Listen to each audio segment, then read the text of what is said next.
Heaven and earth, ruler over nations, giver of wisdom, authority, and peace. We pause at this sacred and historic moment to acknowledge that all power ultimately belongs to you, Father. We thank you for the Commonwealth of the Bahamas. We thank you for the gift of democracy. We thank you that our people were able to exercise their right to vote and that our nation has come through another general election in peace. And for this, Lord, we give you glory. Today, as the Honorable Philip Edward Brave Davis is sworn in to serve a second consecutive term as Prime Minister of our beloved nation, we ask for your hand to rest mightily upon him. Solomon prayed in 1 Kings 3:9, give me an understanding heart so that I can govern your people well and know the difference between right and wrong. And so, Lord, grant your servant, Prime Minister, that same understanding heart. Give him wisdom greater than the complexity of our times. Give him discernment for every decision. Give him courage to do what is right, even when it's difficult. Give him humility to listen, compassion to care, and strength to serve. May he lead not only in those who supported him, but every Bahamian across the island and every key of this country. May he govern with fairness, speak with grace, act with integrity, and pursue policies that lift the vulnerable, strengthen all families, create opportunity, and preserve the dignity of our people. We pray for his wife, Miss Anne Marie Davis, his family, and all who walk closely with him in this season of responsibility. Cover them with your protection.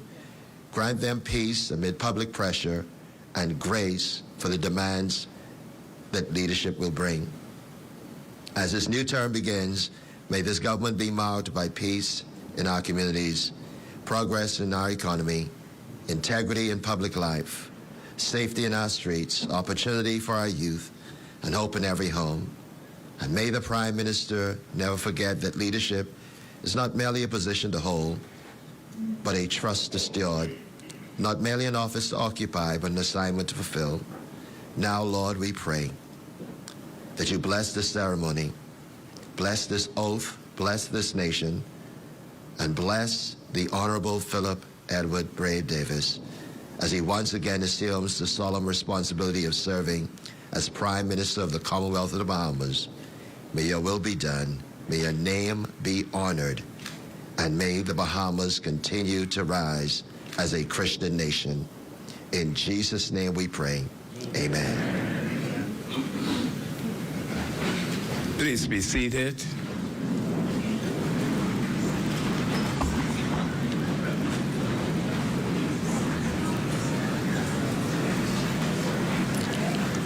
Ladies and gentlemen, I'm going to ask for another amen. Can we say amen? Thank you so very much, Pastor, for that wonderful prayer. And prayer changes things. Prayer sets the tone for everything that we're about to do. Distinguished guests, ladies and gentlemen, kindly permit me to commence my brief welcome remarks with the preamble of the Constitution of the Bahamas. And I quote, whereas 481 years ago, the rediscovery of this family of islands and rocks and keys heralded the rebirth of the New World. And whereas the people of this family of islands recognize that the preservation of their freedom will be guaranteed by a national commitment to self-discipline, industry, loyalty, unity, and an abiding respect for Christian values and the rule of law, end of quote.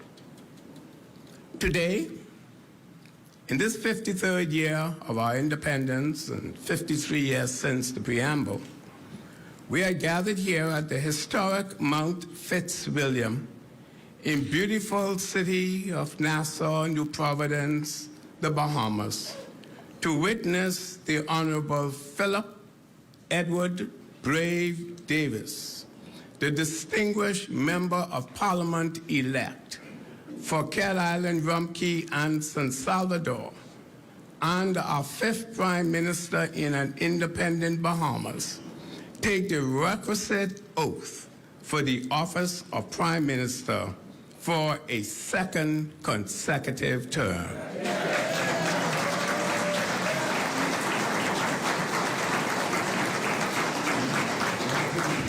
On Tuesday, the 12th of May, a mere few days ago, the Bahamian people voted yes to Philip Brave Davis.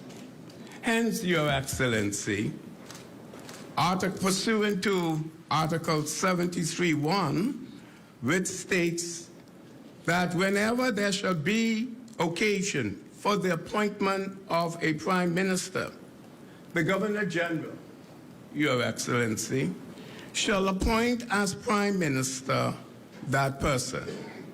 And Your Excellency, I am pleased to advise that the Honorable Philip Edward Brave Davis commands the support of the majority of the members of the House. Ladies and gentlemen, may I say that the occasion for that swearing in is now. But Excellency, I beg leave to acknowledge some of the distinguished guests who accepted your kind invitation. May I? We are pleased to have with us today a pack house, an overflow, all outside, all in the back. They're all here to witness this occasion.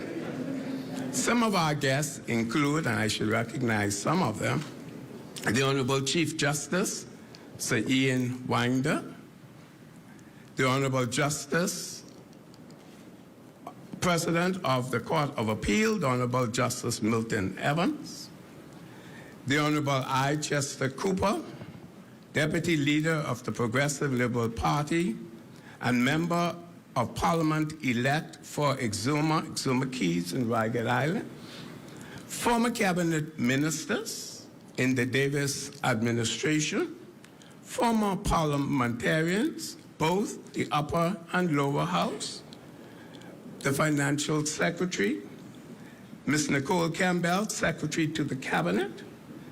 We have the Most Honorable Dame Marguerite Pinling, former Governor General, widow of the first Prime Minister of the Commonwealth of the Bahamas, Sir Lyndon Pinling, with us.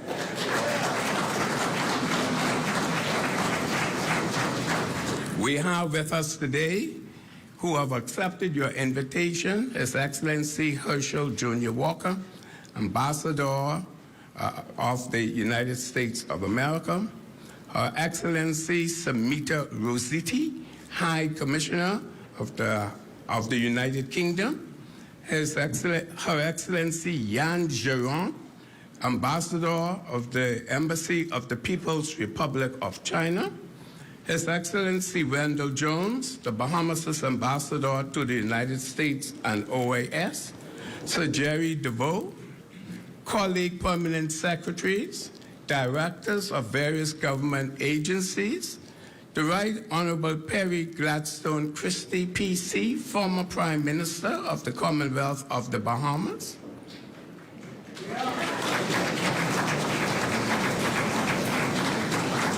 Mr. Bruce Golding, former Prime Minister of Jamaica and lead observer of the Commonwealth Group. Commissioner Ms. Shanta Knowles, Commissioner of the Royal Bahamas Police Force. Commodore Floyd Moxey, Commander of the Royal Bahamas Defense Force. Mr. Ralph Monroe, Controller of Bahamas Customs. Commissioner Dawn Clare from the Bahamas Department of Corrections, Mr. Stephen LaRoe, the Director of Immigration, the Honorable Fred Mitchell, Chairman of the Progressive Liberal Party and Executive, members of the Progressive Liberal Party, family members of the Prime Minister-elect, siblings are here, and some of them, Diane Davis and Dawn Davis, and all the family members. Members of the media, members of social media. I know I left out some persons from the House of Assembly. And should I say everyone? Should I say all of you?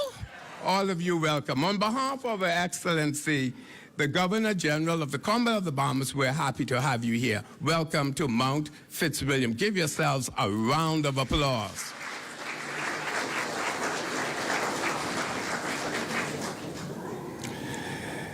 Should it please Your Excellency, may I invite the Honorable Philip Edward Brave Davis, Prime Minister-elect, to step forward, proceed to the desk, and take the requisite oath of office, being the oath of Prime Minister. Your Excellency.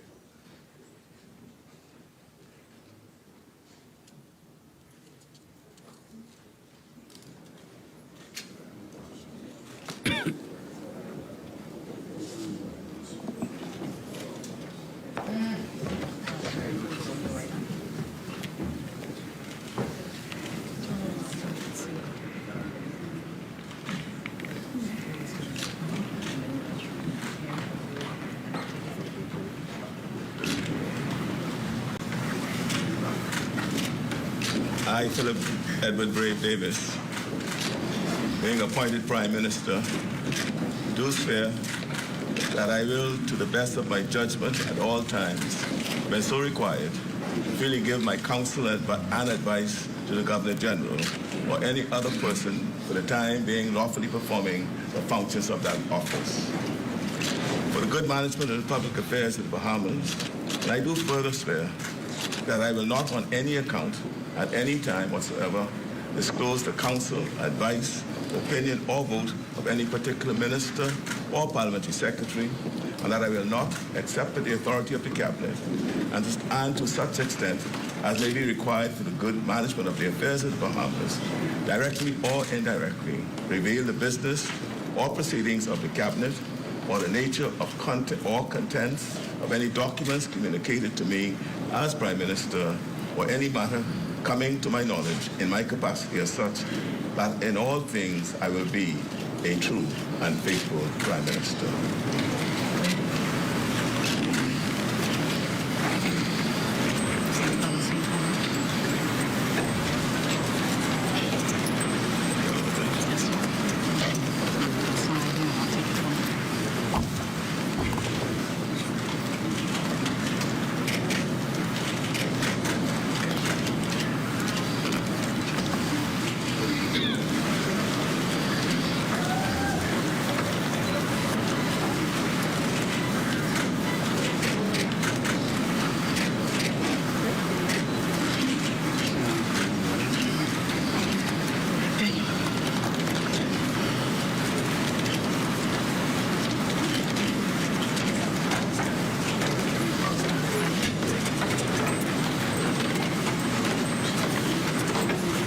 Her Excellency to present the instrument of appointment to the office of Prime Minister to the Prime Minister. Ladies and gentlemen, Her Excellency will now present the official and the instrument of appointment. This is a good place to give a round of applause to our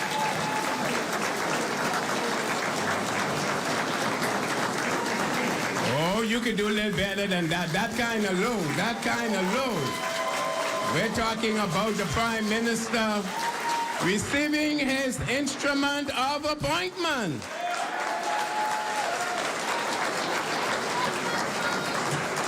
Turn it up one tier higher, one tier higher. Let's give a round of applause to the Prime Minister.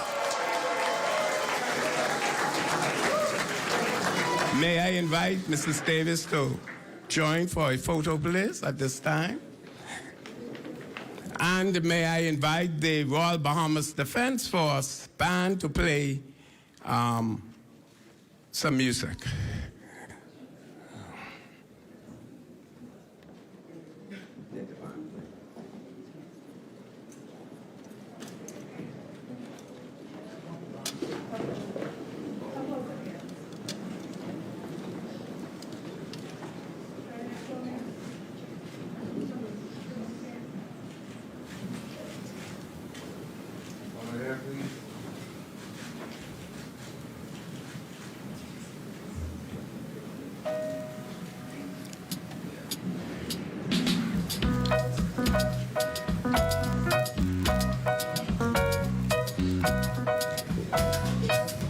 We'll have Prime Minister's siblings and some of the other family members to join for a group. And we'll take some more photos after at the close of the morning.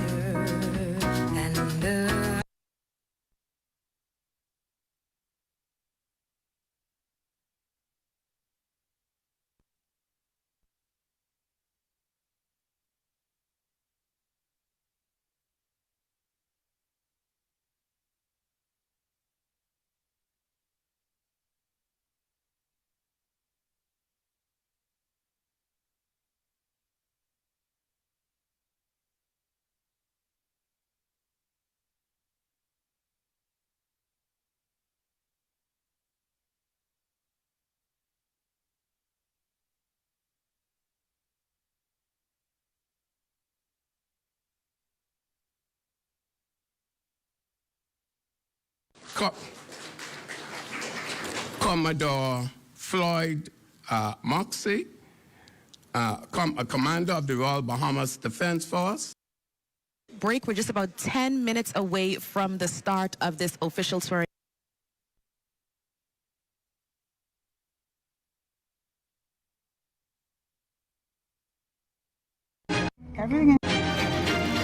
Good morning, Bahamas, and welcome to the special broadcast on the ZNS Network and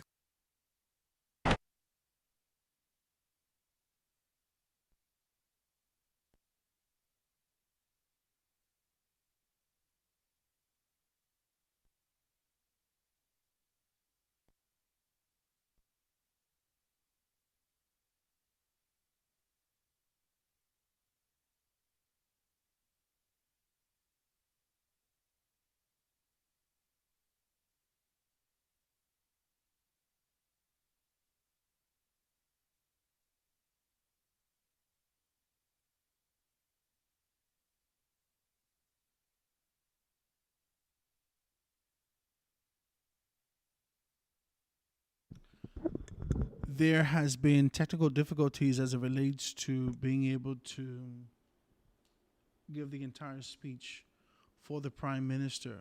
That has been a difficult thing, so we're trying to be able to get that right now. ZNS did not have it. It was extremely choppy. Prime Minister gave a great address a little earlier, great address, and so we wanted to kind of play that for you, so please forgive me. Let me see if I can find that for you and kind of play that. We'll get going in a few seconds. Just give me a few seconds, and we'll get going right now.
Good morning to all of you.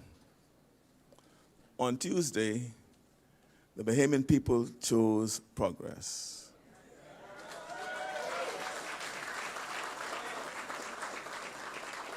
It was both a vote of confidence in the past and a vote for ambition for our future. I give thanks and praise to Almighty God for bringing us to this moment. Through him, all things are not only possible, but can be manifest.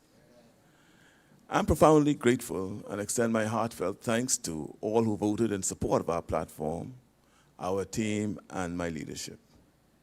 It is truly humbling to be trusted once again with the awesome responsibility of shepherding our wonderful country through the next 5 years.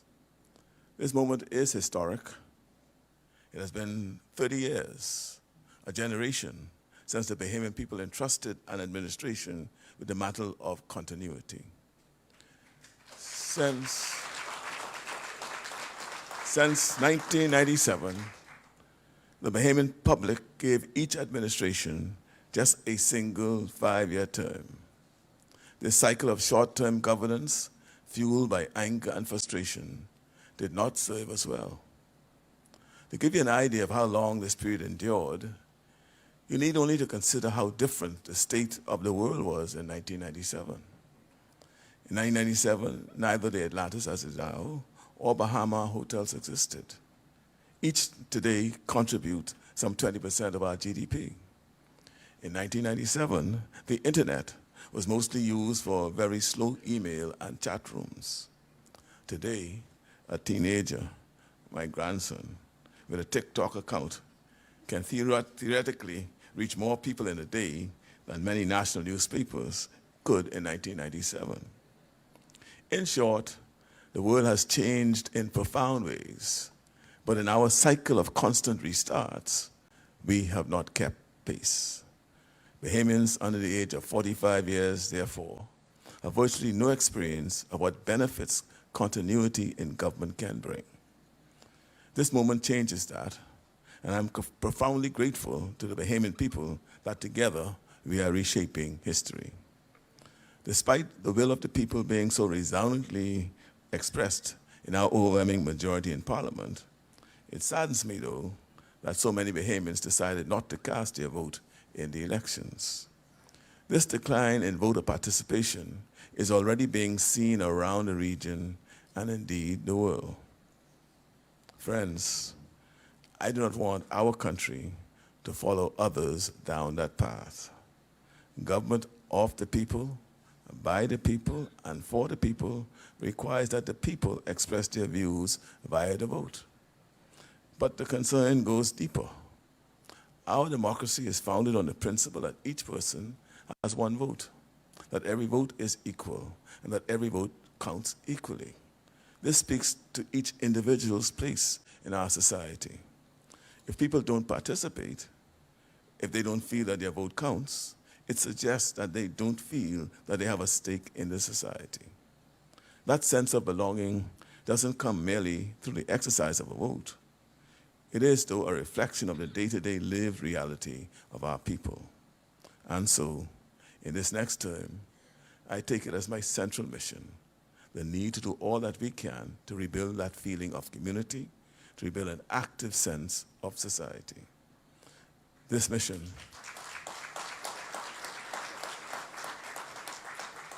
mission is already implied in the promises we have made to the Bahamian people.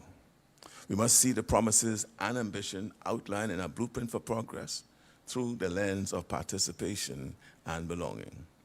As a government, we will do our part. But it is an obvious truth that all of the changes we seek to bring about are only possible if we work in partnership with the Bahamian people. And so, I invite every single Bahamian to consider this. What part can you play in building not only a future for yourself, but also a future for the country? When we talk about providing opportunities to learn, which path can you set yourself on to strive to become your best self? When we talk about providing opportunities to earn, will you commit to full employment and productivity and not waste your God-given talents and skills? When we talk about providing opportunities to own, will you commit to the personal responsibility needed to work towards long-term goals? I commit my government to playing its part. I trust that you will join us in playing yours. In moving forward in a greater spirit of community, I pray that we will also be guided by some of the fundamentals of Christian belief. Let us do unto others as we would have them do unto us. Let us love our neighbors as ourselves. If we work together towards a common purpose, in a common interest, and for the common good, great things are indeed possible for our country and our people. Friends, the election process this year has been especially divisive. Some of what was said and done went well beyond the bounds of personal decency. As a measure of success in our efforts to rebuild community, I hope that future elections may be judged on our ability to disagree strongly, but engage respectfully.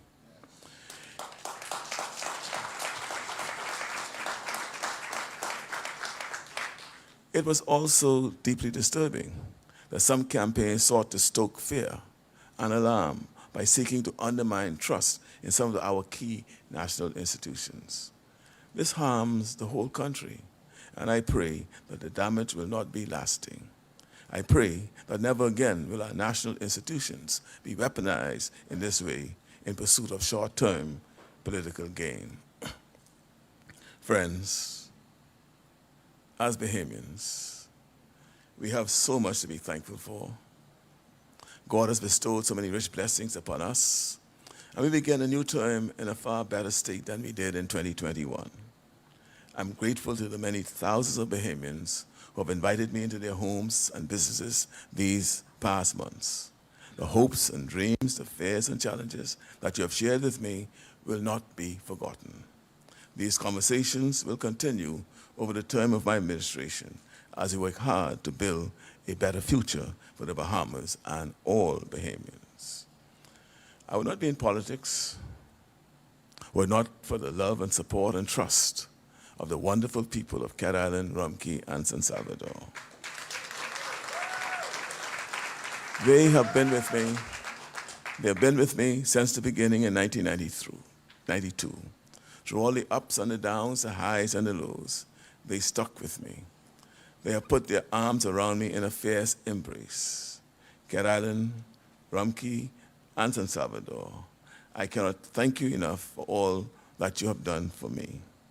I look forward to lifting you up even more in the coming years. My thanks to everyone in our PLP family, my fellow candidates, our party officers, our campaign coordinators and their teams, and to the volunteers on every island who worked hard to secure our victory. I thank my family, especially my wife Anne-Marie and my children, Felice, her husband Kyle, my daughter Christina, my daughter Dr. Philippa, and her husband Joe. I see Fillmore and Philip with my new grandson, a couple of months old.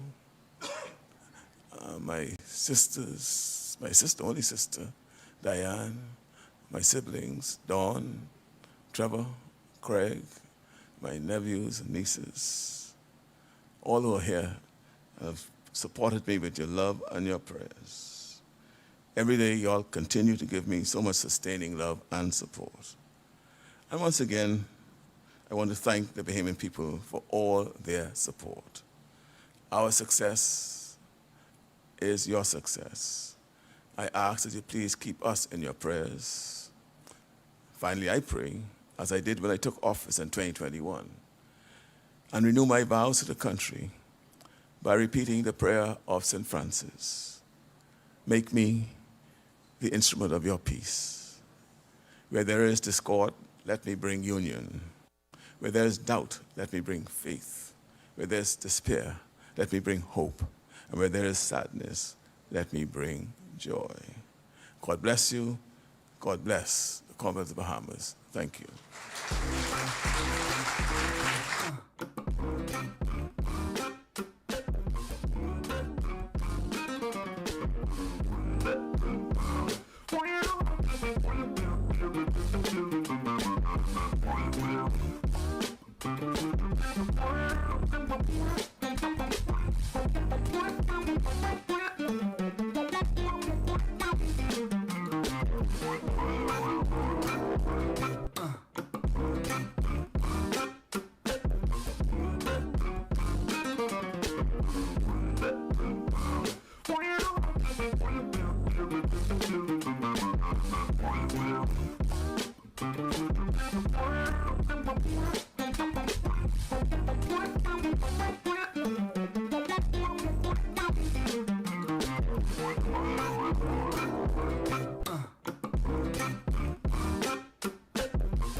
First and foremost, I gotta thank God. I thank God. First and foremost, I gotta thank God. Good afternoon, ladies and gentlemen, all over the Bahamas, wherever you are, you're listening in right now. First and foremost, I gotta thank God. We got to thank God for the fact that we're here another day, another time, another opportunity to be able to come together and break bread and talk about where we are from a national standpoint and really be able to move Foremost, I gotta thank God. in the direction that we've called to move in. Guys, I'm so grateful to be with you. 103.7 in Grand Bahama, all over the internet, Facebook, the Foundation 242, the Foundation 242. You can be able to pick us up and be able to see exactly what's what. I am so grateful to be in your company. I'm on YouTube. You can be able to see me, the Foundation 242, the Foundation 242.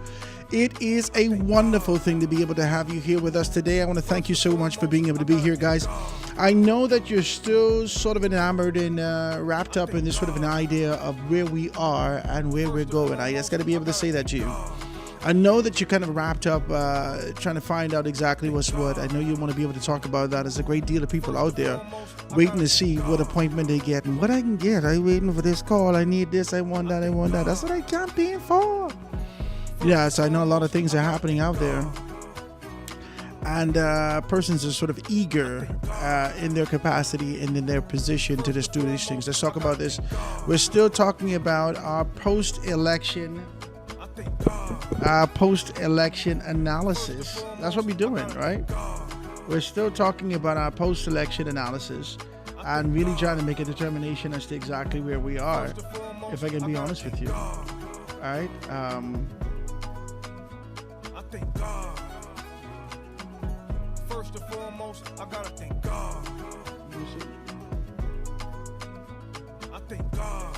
Guys, if you want to be able to give me a call, I'd love you to do so. Please hit me up. The numbers that you can be able to call me on today, 827-0111. 827-0111. I would love you guys to be able to be a part of what we're doing and continue to be able to talk about those things.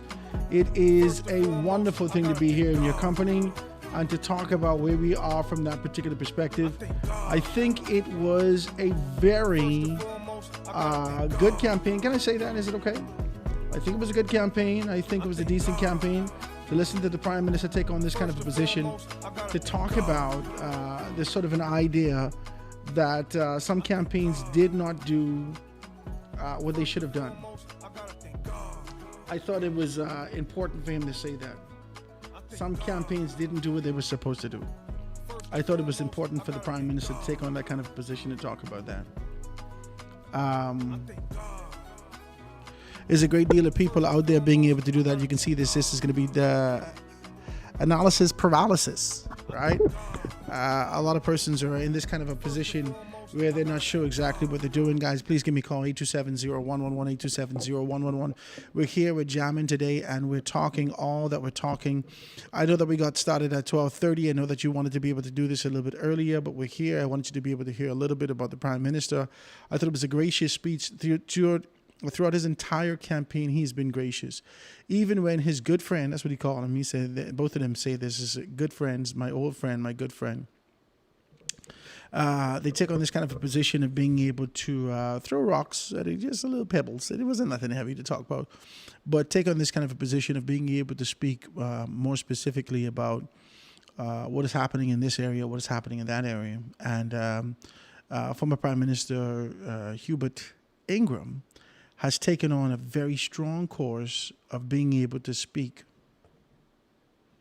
about. Some people hit me up. Yeah, I thought it was kind of a. The Free National Movement presented themselves desperate at almost every juncture of this campaign. Almost every single juncture of the campaign, they presented themselves a significant desperation. And as a result of this desperation, they have lost the essence, the value of what the Free National Movement has stood for. I know a lot of persons don't necessarily want to go into that and talk about those particular things, but this is absolutely, it's a glaring representation of what this dispensation of leadership of Michael Pintard has done to the Free National Movement. I just want to be very clear with you and say that. It's a glaring representation of what this dispensation of leadership of Michael Pintard has done in that particular capacity. I just got to say this to you.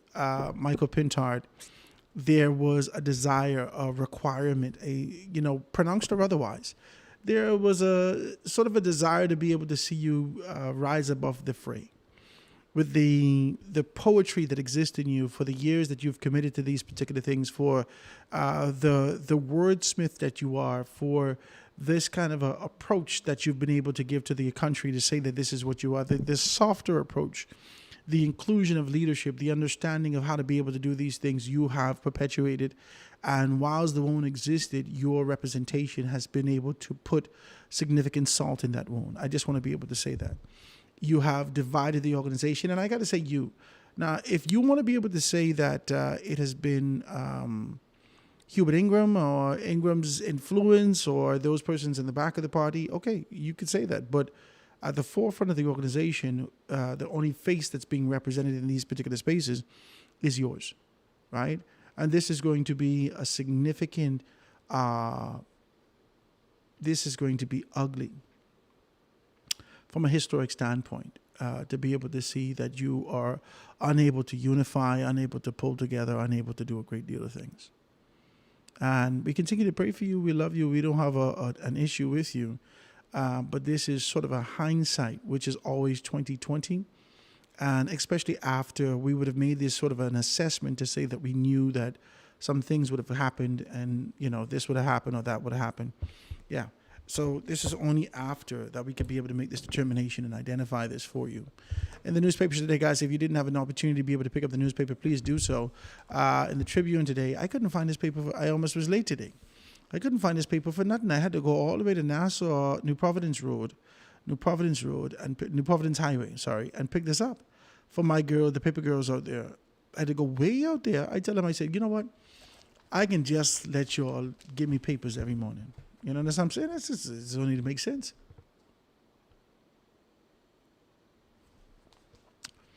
Every morning I go for paper for the past 3 days, I can't get no paper. I can't get no paper. All right, so it says, voter turnout a tragic 58%. I told y'all there would be 60%. Mother sick, y'all don't listen to me. Y'all don't listen to me. I told you I expect to see about 60 to 65% tops.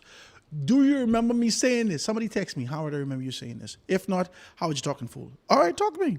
I can take it. I told you it didn't matter what our good friend, was saying. I told you that.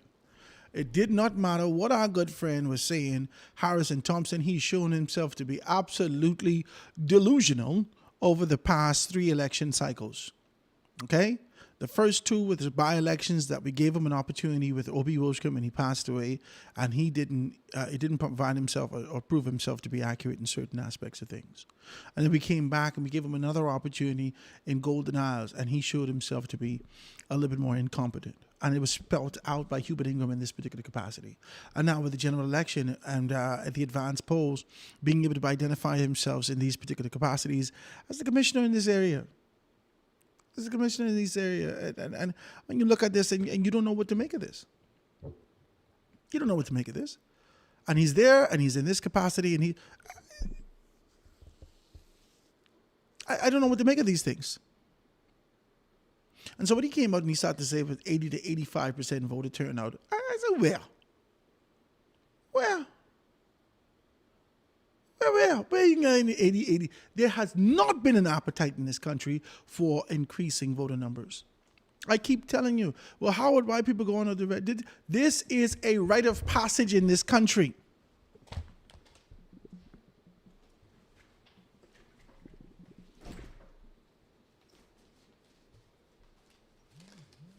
Guys, make sure you check me out. I know people internet. Make sure you check me out. You see this here? This is a rite of passage in the people country. That's all this is. This is a rite of passage in the country. That's what this is. My children were eager to go and get this. I could vote now, eyes this, eyes that. This is a rite of passage in the people country. That's all this is. A rite of passage to be able to identify the fact that you are a voter. I'm an adult. Okay? The issues that you had, somebody said to me the other day, well, Howard, I didn't see any Haitians at the poll and all these things. I don't know if you're always trying to be able to speak the Queen's English to them. Like if they don't speak English, call us. Lincoln wanted us to call them. But people wasn't sitting on the old tent. How you all can get to the people who, you need to stop it. You all need to stop it. Like, yeah. All this is a rite of passage. That's what this is. It's a rite of passage. Bang. It's a rite of passage. And when you identify that and you come to this very clear conclusion and this understanding, you don't get emotional about these things. You recognize it for what it is.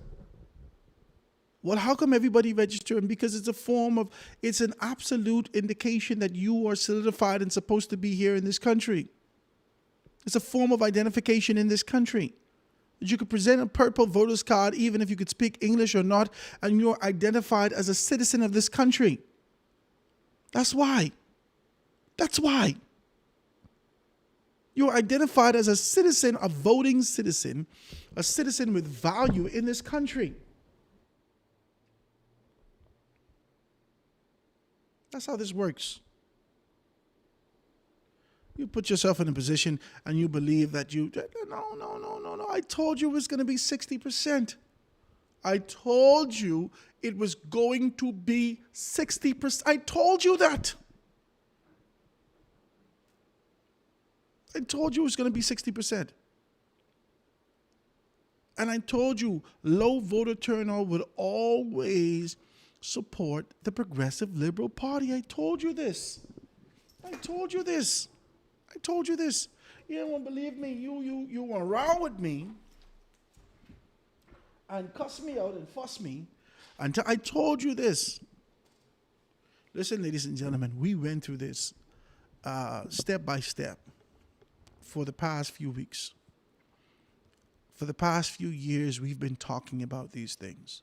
We've given a SWOT analysis on every single constituency. Who could win, who didn't win. Some of the people that surprised us who were in a column of unsurety. Now let's be able to be decent today. You want to be able to do this? And we congratulate every one of them. Lisa Ramming in Marathon. We didn't expect, we never had the FNM candidate to win, but we knew that there were challenges there. And we said that Lisa had turned the curb some time ago. We said that. She was victorious. Marathon. Believe it or not, West Grand Muhammad Bimini. Kingsley was absolutely superb.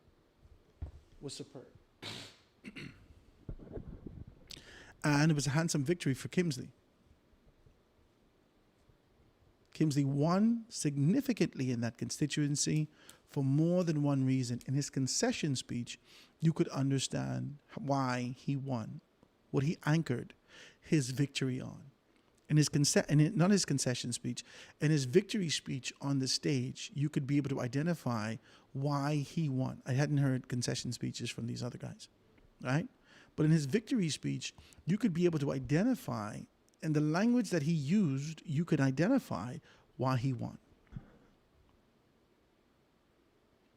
We're West Grand Bahama. We're West Grand Bahamians. We know each other. Y'all know me. I told you that. I told you West Grand Bahama is a peculiar space. I told you Paco Deal was working hard, and we admire his efforts, but we believe that Fraser is going to win it. Simply because Pinders Point area, they can't see nothing else other than F&M. There's a great deal of persons in that particular capacity that didn't care about nothing else except that this is their organization. It's their party. And they vote the party line. Paco Deal did absolutely wonderful. The exact same thing happened in East Grand Bahama. Now, I don't have no fear in saying this because I said this to you already. I don't think that even though he's victorious, congratulations to you for becoming victorious for the third time in our country. Even though he's victorious, Kwesi Thompson, his representation has always been poor. Has always been poor. His representation has always been poor. And they put him in a secured position because he's a party man. Praise God. But his representation has always been poor. And I'm hoping that he could hear this to be able to change for the people of East Grand Bahama who require more. But they don't want nothing more because they continue to be able to vote along the same lines. The representation, even when Russell was in there was nothing done in East Grand Bahama. East Grand Bahama pales in comparison to West Grand Bahama. Pales.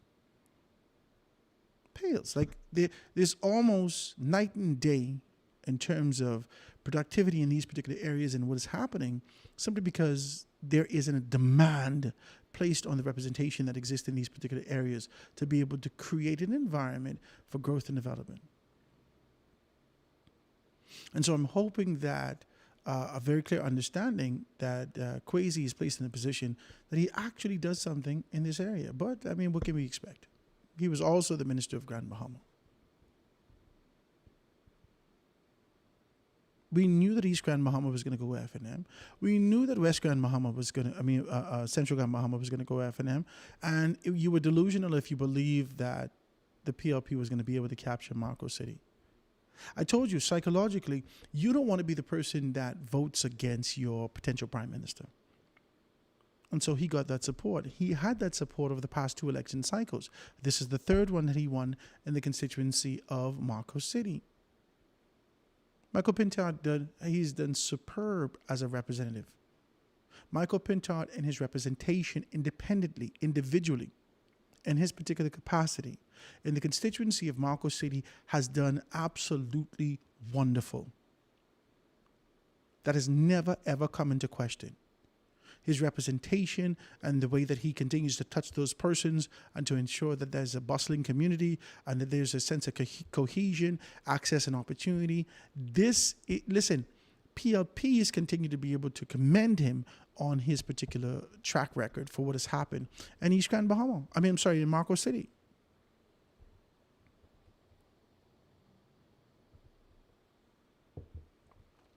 PLP is calling him. Cindy Patrice Jackson all days. I'll never go against Michael Pintard. I don't care what nobody say. I will never go against Michael Pintard. That's what Cindy says. But we knew we always had 2 coming out of Grand Bahama. I got to get the numbers, man. Let's look and see if we can find these numbers. I got to get the numbers and see exactly where we are with these numbers to make a determination exactly what's what. Let me look at it and see exactly what's what.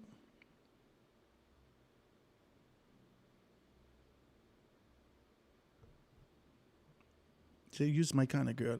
Howard, you always on point. Praise Jesus.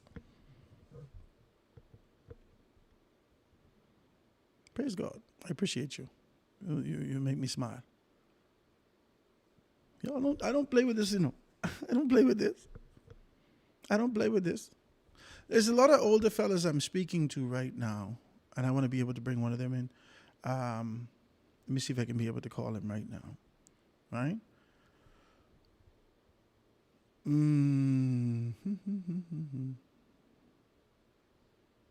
Let's see if we can be able to get him on just for 2 seconds and be able to get him to speak with us.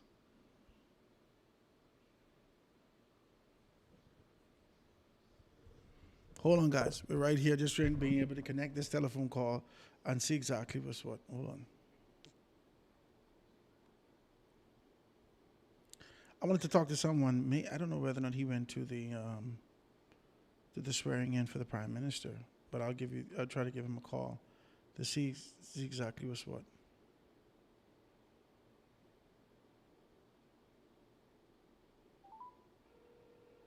Give me 2 seconds. Don't go nowhere. Be right here.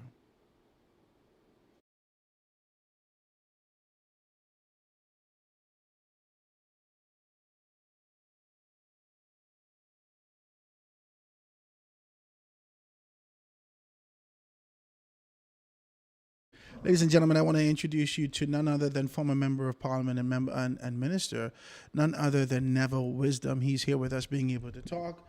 Mr. Wisdom, say good afternoon to the people out there. Good afternoon, Bahamas, and Howard, good afternoon to you. It's a pleasure to be on your show. We had a great conversation yesterday, man. I'm always, enamored by the wisdom that you have to be able to talk about that. I suppose that this was the last name. This is where the wisdom come from. But I'm always, I'm always enamored by the fact that you have so much history and being able to talk about those things. Let's talk about this right now and talk about what do you make of what you've seen in the election over the past few weeks? Well, I think that we've seen a demonstration of democracy. I'm a little disappointed with the participation of the Bahamian registered voter who chose not to vote. But that's his or her choice, and again, it's a part of the democracy. Also, I'm excited to see how my days of running for Parliament and the methodologies that we used to use in those days have changed, and now with the advent of social media and with all of the nuances of campaigning, I just find it amazing, you know. Mm-hmm. You know, you talk about that.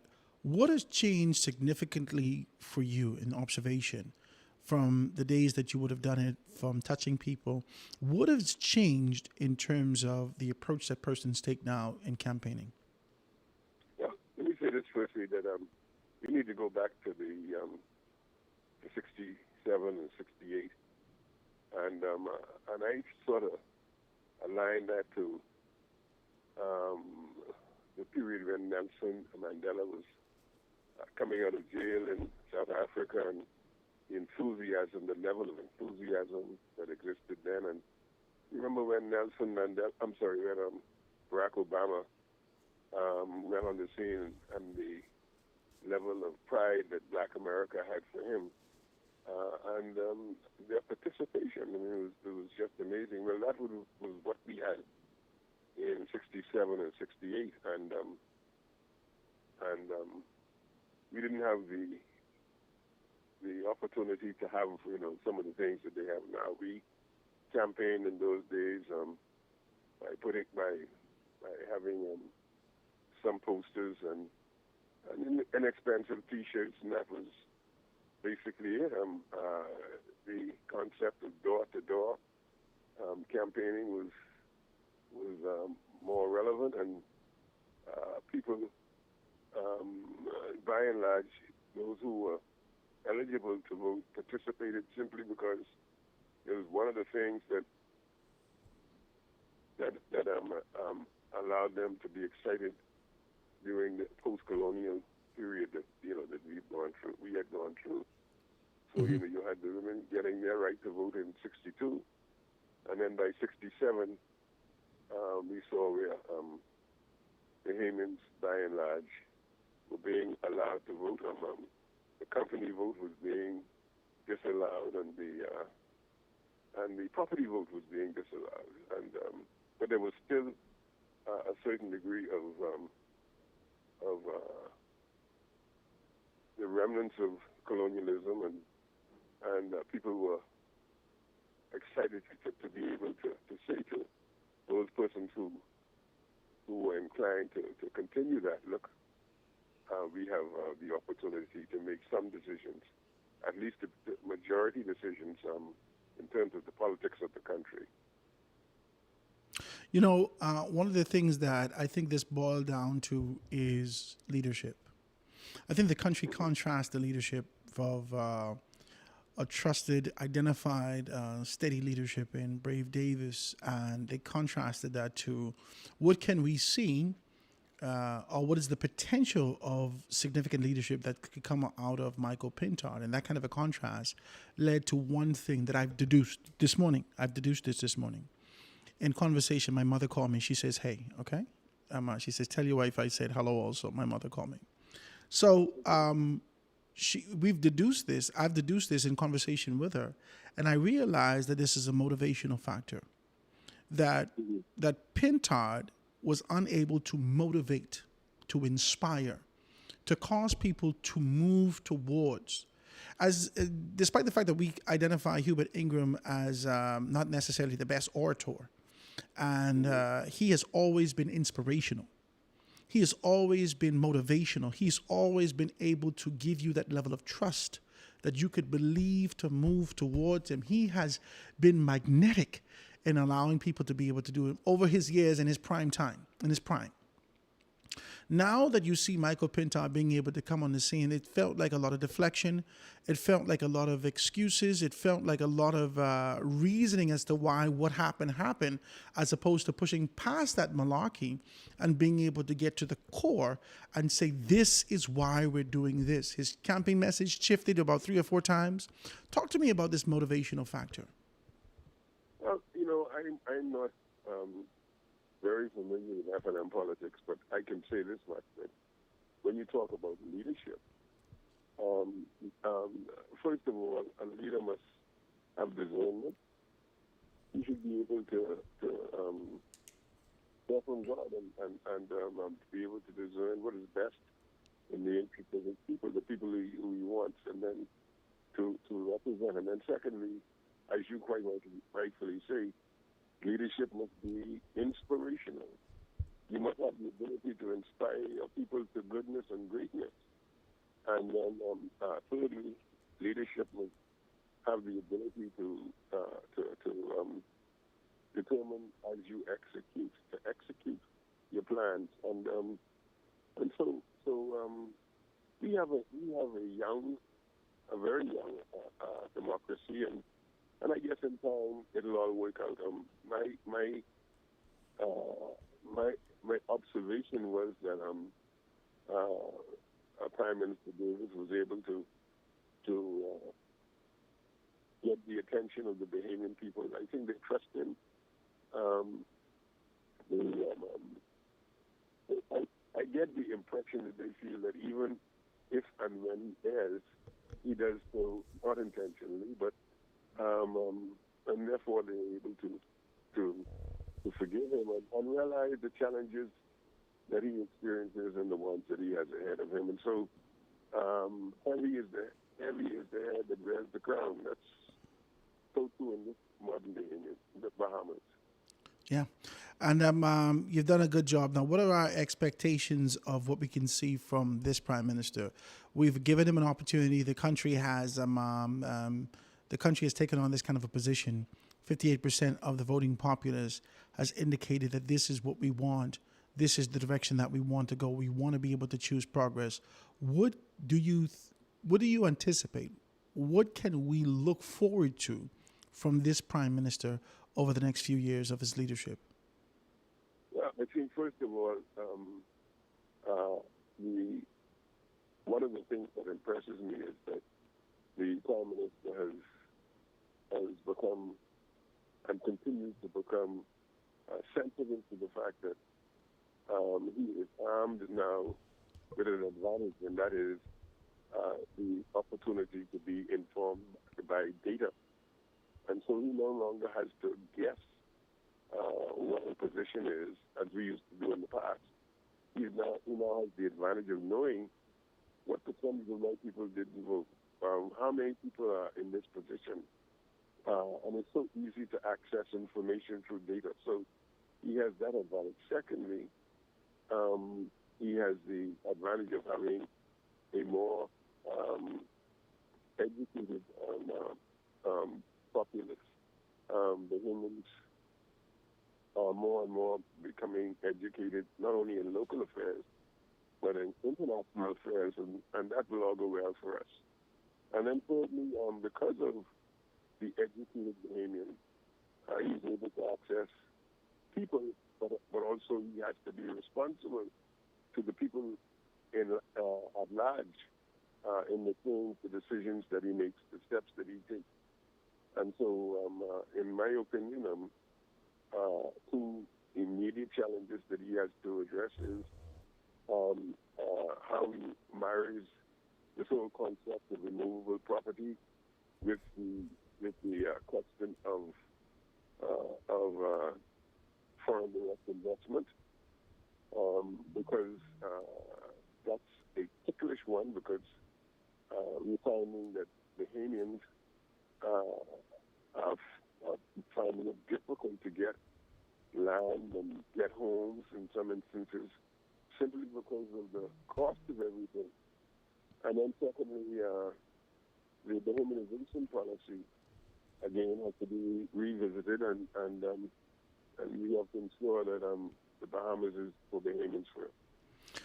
Now, this is heavy what you're talking about. The Renewable Properties Act is something that actually transpired in the early 90s with Hubert Ingram being able to take on this kind of a position. Now, you and I spoke about this yesterday, and then you spoke more specifically about Bahamianization. You and I talk about this now. Every leader, let's just be clear about this. Every leader, as we look at the Grand Bahama Port Authority, right? We look at Grand Bahama Port Authority, look at the relationship more specifically, not with the government of the Bahamas, but more specifically with the Progressive Liberal Party. Let's look at this relationship. That relationship eroded in 1969. And it has been a steady decline since then. It's been formality. It's been this kind of we know how to deal with each other, but never any significant occupation. In 1992, when Hubert Ingram came in and they signed this kind of a deal in 94, between 94 and 99, which the arbitration continues to be able to bring to the forefront. Prime Minister Brave Davis has taken on this particular path, something that Hubert Ingram didn't touch, something that Perry Christie didn't touch, former Prime Minister Perry Christie didn't touch, something that former Prime Minister ministers didn't touch. And that is the unearthing of a conversation of the bend or break speech that happened in 1969 that was revisited in about 2024 or so with the introduction of the indifference that existed between the Port Authority and the government of the Bahamas. The very first time. I thought it was courageous. I didn't know exactly whether or not this was a political angle or whether or not this was a people's angle that the Prime Minister was taking.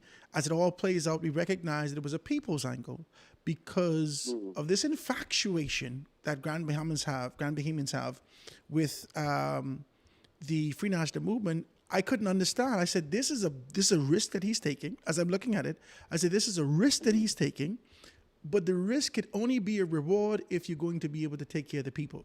And we see that risk that he took was directly for the people of Grand Bahama with the arbitration. One, second step, being able to acquire the Grand Bahama Power Company. Two, and then saying we're going back to the second round of arbitration to ensure we get what is ours in this particular state. I say all that to say that if he has that kind of tenacity and determination to kind of right the wrongs of yesteryear, there is an expectation or at least a social hope that lies in our subconscious that he could deal with the Removable Properties Act and be able to deal with Bahamianization. Do you believe that this should be coming up, like you said, in this kind of a term of being able to deal with some things that has been left undone for a long time?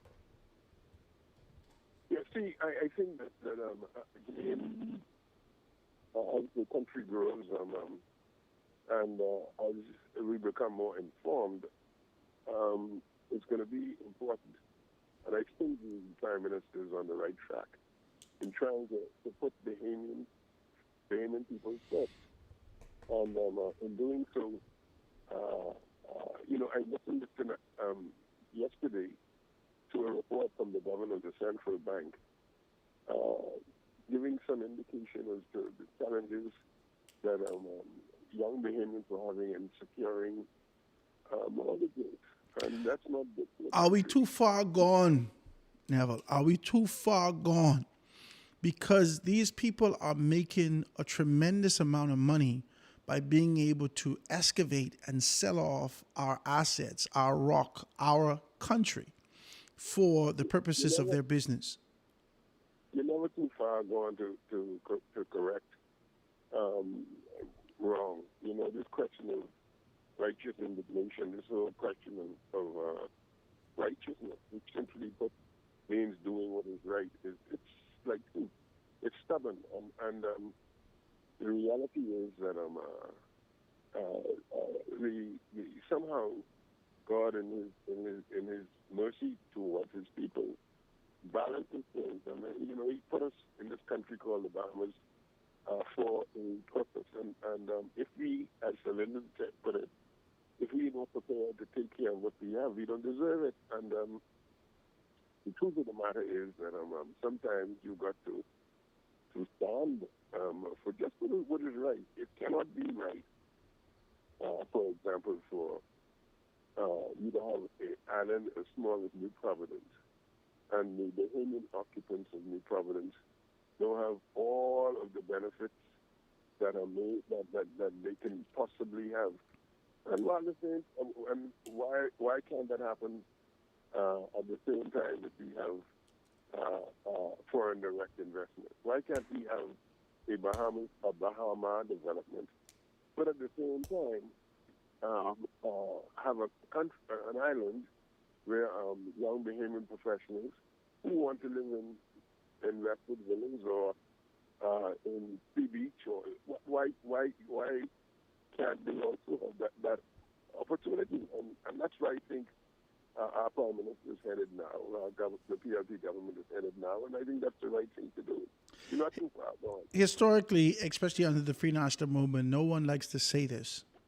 No one wants to have this conversation. This is an uncomfortable conversation to have, because the Free National Movement and even the first dispensation of new leadership under the PLP, which is the Perry Gladstone Christie's administration, there has been a relentless approach that you were part of.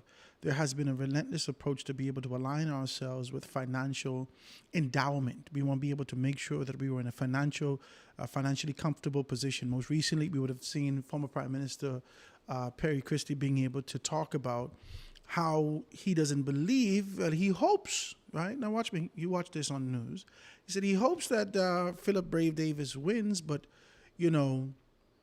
the country has become a part of this kind of a rhythm that's gone from FNM to PLP over the past 30-some years. And in 2007, he expected to win again because the country was in a financial position economically that we hadn't been in for a very long time. He assumed that he would have won in 2007. And so I say that to say to you that there has been a pursuit from former leadership to be able to go after money. Let's get ourselves in a financial position, ignoring the needs and the cries and the desires of the people, not taking into any consideration that a young person like me can't afford a piece of property in Nassau and afford to build on it. We could get the property. We could have the property and we could sit on that with a tent all day. But I still got to go someplace and rent because we don't have the finances to be able to build that, even though I'm married, so forth and so on, for this expensive property in Nassau. No one from a legal standpoint, no one from a governmental standpoint has placed any emphasis on understanding that. Most recently, we would have been able to see Prime Minister Minnis take on that particular perspective with Prospect Ridge and trying to do something then where it was a little too late, too little too late, and then trying to be able to identify service lots to give young Bahamian families, so forth and so on. But every time we look at that, we say, well, how we can pay these things? This is going to be expenses for me going down the road. I can't live in Nassau. The government has come out with this kind of a concept, an idea to say, well, we're not going to deal with the real estate or the removable properties, but what we can do is try to create an environment that we could help you get a house that you could rent to eventually own. That's the avenue that they've taken. Do you believe that this administration is going to eradicate that concept and deal with the Properties Act and make it affordable for us, young Bahamians, to actually live here again? Yeah, I think what you're talking about, my brother, is the whole question of access to capital. Now, the reality is that Bahamians are creative and innovative, and the first problem we have is having access to capital to be able to dream some of the dreams that we have and to implement some of the things that can be implemented. For example, in 06 when I served, 06, 07 when I served as Minister of Housing, my staff had developed a very interesting concept. It was called Olympia, where a large portion of land having been swapped so that the housing development could take place was proposed for the development, which would have resolved a lot of our housing problems. The question was, though, is the old age question of access to capital, and sometimes it is concerning that well, not sometimes, always, it's concerning that maybe persons that come here from foreign places, Canada in particular, I guess because we have Canadian banks, may have an easier access to capital, to purchase property, to purchase land, etc. here. And we got to be careful with that. I think that those are some of the kinds of challenges that the Prime Minister can and will face. And I'm sure that he's up to the task of dealing with that, because he has established a history now of attacking age-old problems and some situations that may have been avoided in the past. And I'm hoping that he's able to do and will be able to do that. But we have to start with making sure that capital is available for young Bahamians to be able to exist in their own country. I like this.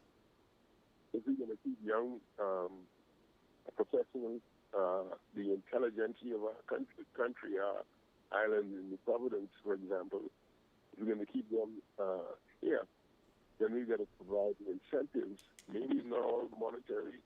Maybe we are able to match the salaries of a doctor in the United States, or the benefits, residual benefits from in Canada. But the things that we can do to ensure that we incentivize them to stay home. I'm sure that most young people that go away and study, and oftentimes the scholarships that are provided by their country, they want to come back to their country. And our job is to make sure that we create an environment which will accommodate them. Same thing goes for the policemen, the defense force officers, etc. And you provide incentives. Okay, and it doesn't always have to be monetary. It can be where you, for example, decide that you're going to intentionally block out an area of development for police officers to have easy advantage to housing or things like that. You can do to help your young people. But I like it. we cannot continue to have this exodus of our young people, our young brains, man, going to help other countries to develop and at the expense of ours. I like it. I want to thank you so much, man, Neville, Mr. Wisdom. I want to thank you so very kindly for being able to take the time out to be able to speak with me today. I'm going to say something to you. I listened to you, and over the course of our conversation, every time I meet you, you know, there is a burning desire for us to be able to return to the righteous aspect, what should be done, no matter the uncomfortable nature, no matter the indifference that exists in there, to turn to the path of righteousness and being able to do the exact same thing. Even with the conversation that you're having about the Removable Properties Act, about Bahamianization, it says to me there's still a desire deep within you to see this country on the right track. And I want to thank you so much for that. And let me just close by saying, you know, the Bible tells us about ensuring that we take care of the least the least among us. And in reality, that's a simple exercise. Sometimes we make it more difficult than it should be. And if we take care of the least of us, and just by giving a helping hand here and there, you'd be surprised to see how we as a nation develop. You know, I was involved in athletics, track and field, and amazingly, man, I've seen kids from the most humble beginnings become world and Olympic champions just by being given an opportunity. Bahamians are special people. Yeah.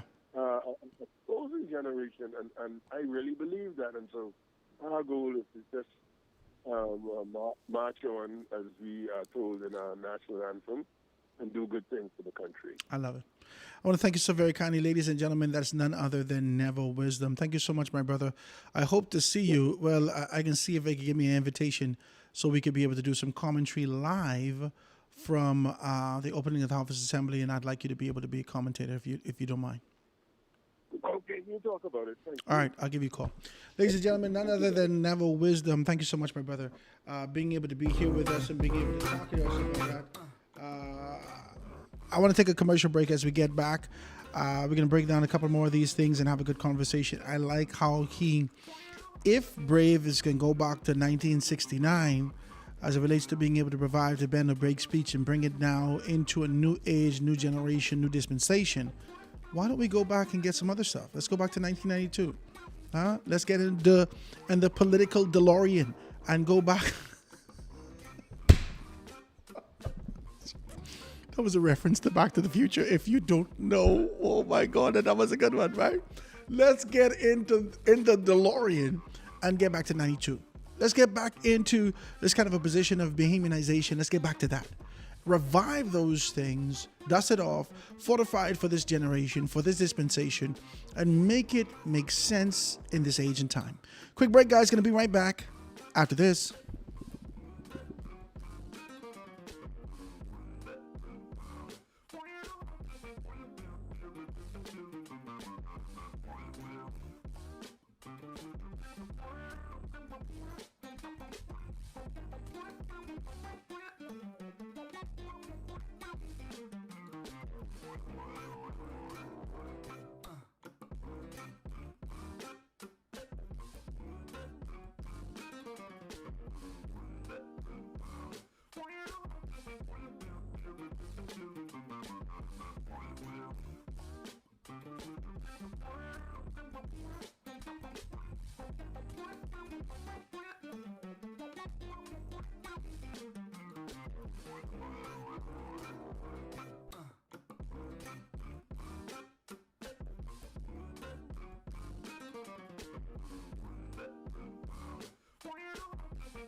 And we're back, ladies and gentlemen, jamming with you. This is The Foundation. I'm Howard Grant. Grateful to be with you. Grateful to be in your company. Always grateful to jam with you guys. Make sure you check me out.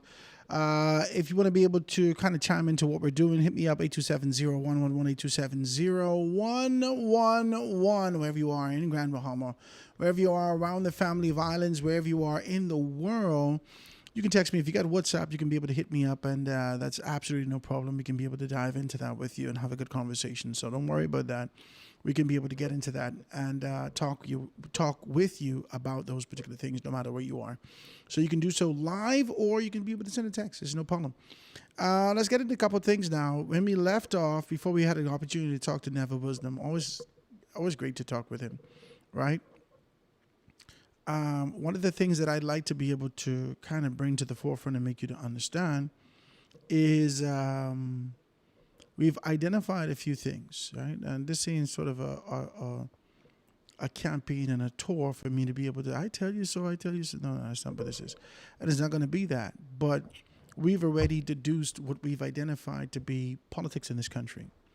And Neville Wisdom, in his particular capacity, has already said that some things have shifted from the traditional way that we've done things. The PLP has relentlessly been getting data, information, and they make the determinations about these things. Excuse me, about some, the position that they would have taken some time ago, right, is a position that actually spoke with clarity, to some numbers that they would have gotten and say to get rid of some candidates. If you want to win the next general election, you have to get rid of some candidates.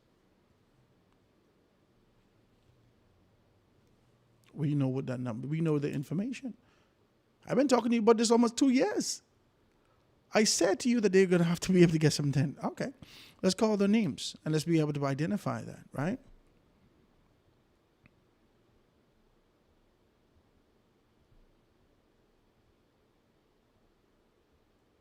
Let's talk about this. 1, 2, 3, 4, 5, 6, 7, 8, 9, 10. And I'm sure that there's more. But let's identify this. The PLP knew that they had to be able to make a modification with Lisa Ramming. They knew that. They knew that. Ain't nobody got to say that. You ain't got to row about that. We ain't got to row about that and cuss and fight. The PLP knew that they needed to make a modification with Lisa Ramming. That's Marathon. I'm sure they had a conversation with her. I'm sure she heard just the same thing I hear. See, I'm not delusional. I expect that when I hear it, you hear it too.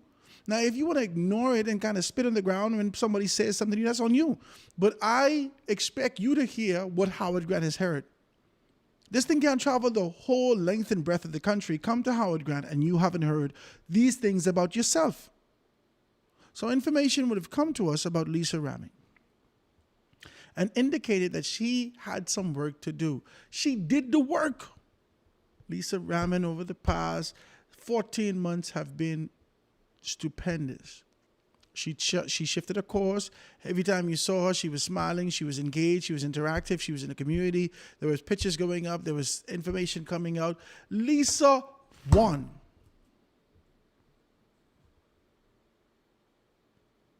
West Grand Mohammed Bimini. The information that came to us that Kingsley was a hard sell. I didn't expect Kingsley to win. And I said this to you. I said, and it wasn't a name because it's Kingsley or not. I did, whoever, and I said this, I said, whoever won the by-election was going to have a difficult time, and I don't think that it was going to win the general election. The shoes to fill for Obi was too big. And Kingsley was on the ropes. You don't know that. West Grand Mohammeds know that. This is my family. They didn't call me and tell me the fella on the rope. Kingsley's saving grace, and many of these candidates' saving grace, was the fact that this had not become a race for the constituency. The Prime Minister was able to shift the course of this campaign and never made it local. He did not make the campaign local. He made the campaign national. That was impressive. The PLP made the campaign national. You hear me? The campaign was no longer you hold your man. It was no longer hold your man. This was a full court press. And the campaign was national. What the Prime Minister did was extremely impressive. He made the campaign about the contrast in leadership. And he said to you that you were safer with Brave. You deduce that in your spirit, you take it in, you try to be able to kind of, do I feel safer with Brave? And if you wasn't sure, they gave you a contrast of Michael Pintard's potential leadership. And now, after you look at Michael Pintard's leadership and you look at Brave Davis's leadership, boom, you put Lisa in, you put Kingsley in, because you knew that you were going to be safe with Brave. That was a great strategy. Now, I don't care how you feel about looking at these things. The fact of the matter is that you all fired a great deal of people under Perry Gladstone Christie's administration also, because you knew that we had to get rid of Christie. Michael Alcides end up in, you wasn't supposed to let Mike go. You wasn't supposed to let Mike go. You wasn't supposed to do that to Mike. Mike is the new age leadership of the PLP. You have to know that. You wasn't supposed to do that to Mike. Mike gone. Mike didn't go because of Mike. Mike gone because if we vote PLP, we vote him for Christie. Some of these fellas, if we won't be able to break it down, or some numbers and names I call, if you want to break it down, we could get into this. That's on you.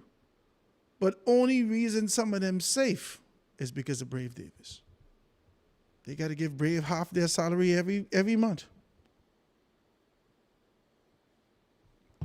Hey, boss man, hey, that little thing come. You want me to direct deposit or? No, Brave can tell him, no, I don't need a boss. Like, take the little thing, hey, I won't give you this. Just put it in gas, do something. Because I wouldn't have been here without you. Some of them know that. They know that. We ain't got to call their name. We ain't got to call their name. But they know that they were safe with Brave. They dancing, I watching some of them dancing on the stage and carrying on bad and excited and all over the social media. You would not have been here if they didn't make this campaign a national campaign of leadership. I told you all before, and I'm coming back at it again. the hardest campaigners, the baddest, however you want to say that. Not worse, the baddest. They are the hardest campaigners. Their campaigns are almost absolutely undeniable. Now, you and your political organization can deny it. 52% of the voting populace of the country, 42% of the voting populace of the country has denied it, of course. And that's their right if that's what they want to do. But the fact of the matter is that the PLP has always talked to their base. And the information that they give to their base is absolutely undeniable. Bamboo Town, my girl Pat. Bamboo Town, my girl Pat. We safe with Brave. We put Pat in.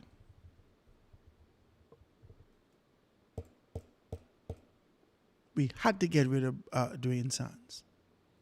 Hubert Ingram caused that. We had to get rid of Dwayne Sands. Hubert Ingram caused that. Everything Hubert Ingram touched fall to dust. Everything Hubert Alexander Ingram touched fall to dust. Now Hubert Ingram is in the papers today, being able to take on this kind of a position. Ingram says that the Free National Movement is still wounded by the Minist era. You need to stop it. I hate garbage. Oh, Jesus. In the papers today, let's read this and see exactly what's what. See where the Prime Minister is coming from. See where the Guardian newspaper is coming from. Let's read this real quick. It is 1:35. We still got some time to be able to get out of here. 2 o'clock, we go on to the next space to be able to do some stuff. So if you want to follow me, you can do that. And I can be able to send you the information so you can follow me there. Let's just pick this up and see exactly what's what. All right. With the Free National Movement, reeling from the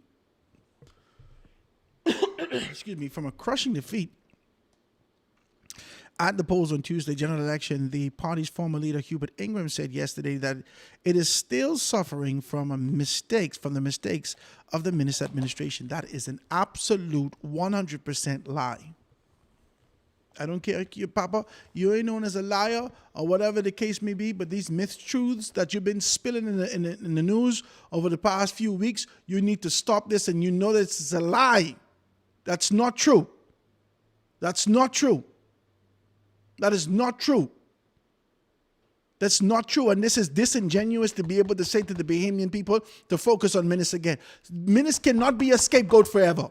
Incompetence exists in your organization. Lack of unity, disorganization, lack of being able to, you can't inspire, you can't motivate. All these things exist in the Free National Movement.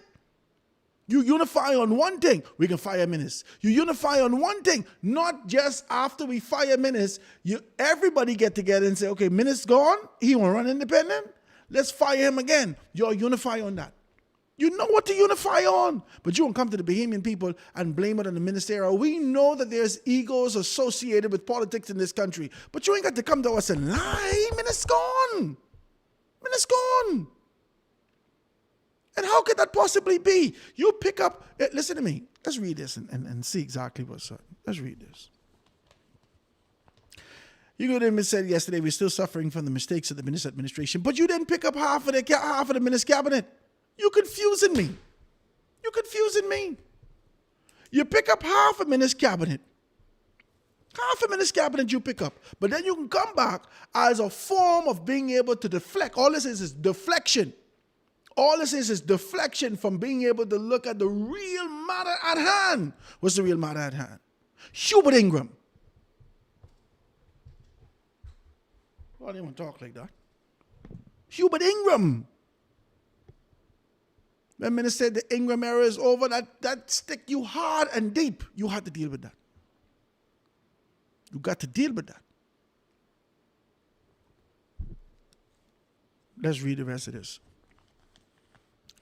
And then he says that Ingram, who served as the Prime Minister in the Bahamas for 3 non-consecutive terms from 1992 to 2002 and again in 2007 to 2012, said that there is a lingering resentment for former Prime Minister Dr. Hubert Minnis' time in office, which, how much knife you can stick in this man? How much time you can beat a dead horse?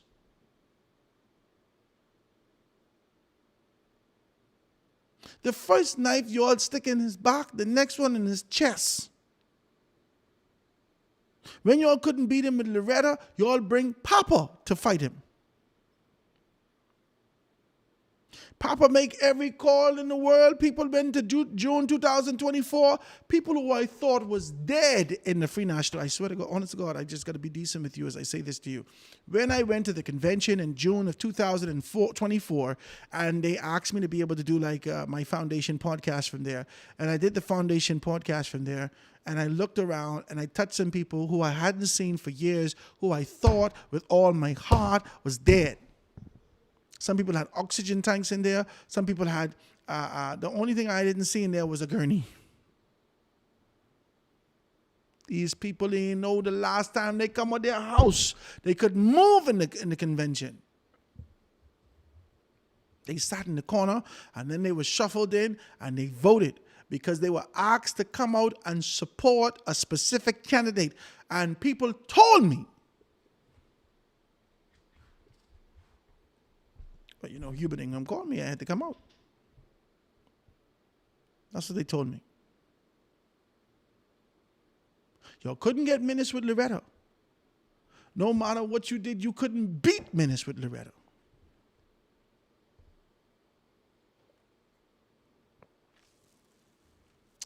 Loretta could get him too, you know. She good. But Minnis had a southern charm.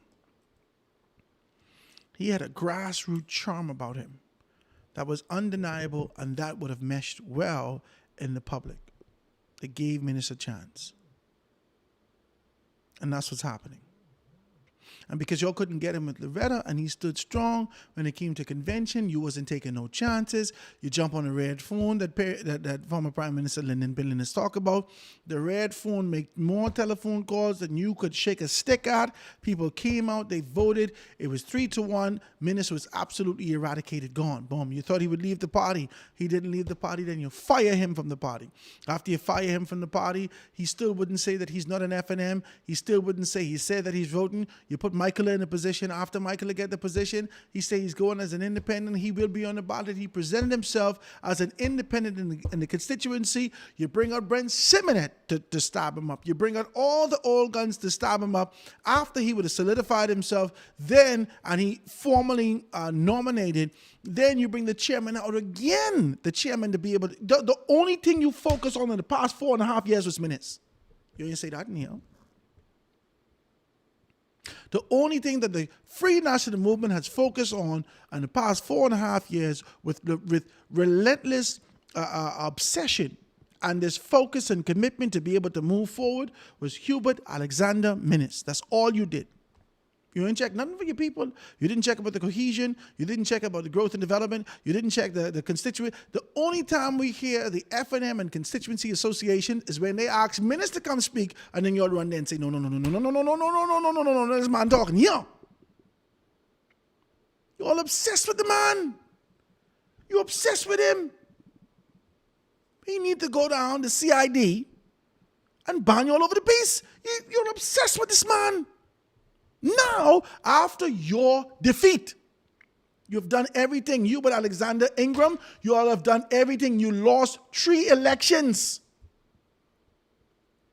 And you would like to believe that that's Michael Pintard, but you are involved deeply with all 3 of these elections, and you keep trying to distance yourself. Well, I told them they shouldn't do that. You know, the Free National Movement doesn't do well when it comes to by-elections. You get beat in Grand Bahama, 1, out. You get beat in Golden Isles, 2. And you get beat we knew you was going to get beat. We knew you were going to get beat. This foolishness I watching people, and these former parliamentarians and former ministers putting stupidness on their Facebook page, but the FNM going to win 30 seats. Where in the world you see that? Who you talking to? Are you only talking to FNMs? Who you talking to? Who you talking to? Who you talk? Where in the world? I hearing people tell me that the former prime minister say that if FNM going to win 30 seats, where? You got to be out of touch. We sit right here in the front of the camera, and I deduce every single constituency. At the end of the day, we said it was 32 seats. Talk to me. Did I say that? Didn't we say that? I said 32 seats? Jesus, no way. No way. No way. Can't be 32 seats. No, I was wrong, because it's 33.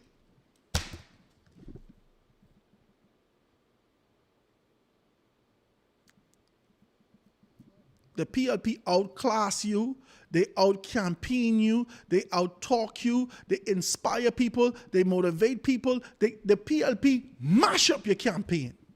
You didn't change campaign 4 times, mid-stroke. You're going from freestyle stroke, then you say butterfly stroke, then you're going to back stroke. You're confusing us what race this is. What race this is, what race we watching. What kind of race this is? You keep switching the strokes. Mid-swim, you turn over, what are you doing? What are we watching? No consistency from the organization, none. Now you can throw it on minutes. That's wasting the dead man telling no tale. So you throw everything on the dead man. Oh, I didn't do that. Roger did that. Roger dead, He's sitting right there with his hand like this. Dead. No, man, Roger used to thief. Lying on the dead man. Lying on the dead man, Roger sitting right there ain't saying nothing. Mouth tight. Make sure he glue his mouth so he don't say nothing. Tight mouth. And now you can be able to deflect again and be able to shun the responsibility that you have for being able to say with clarity that Michael Pintard needs to leave now. He needs to leave now. Now he needs to go. You're done with him. He was an excellent chairman. He left in a disgraced capacity as a chairman with the allegations of Togi and Boo Boo. And then he came back in this particular capacity and found himself in the position of being able to be elevated as leader.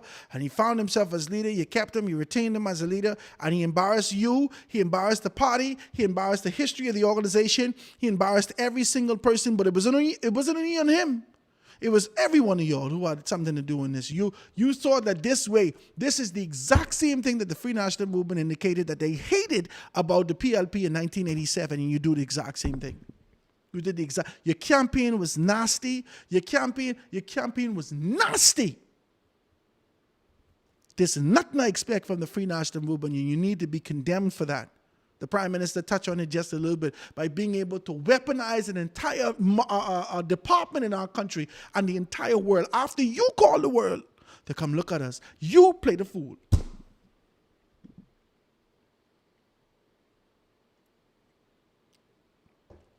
You call the whole world to watch us. Come watch us. We don't know if these people can thief. The same language that y'all used in 1987, calling people thief. I never thought Hubert Ingram would join that stupid fray and calling people thief. They thief and they trying to thief. Only losers do that.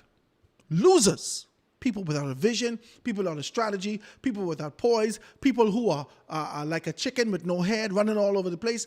Only losers use that strategy. Hubert Ingram didn't use that strategy in 1992. He come in and he kill him in 1992. That's what Hubert Ingram did. I never expected Hubert Ingram to join the fray of being able to say, you know what I say? When I meant by saying that you can't thief, I meant you've got to watch them. Oh, Jesus, Hubert, my God, what you doing?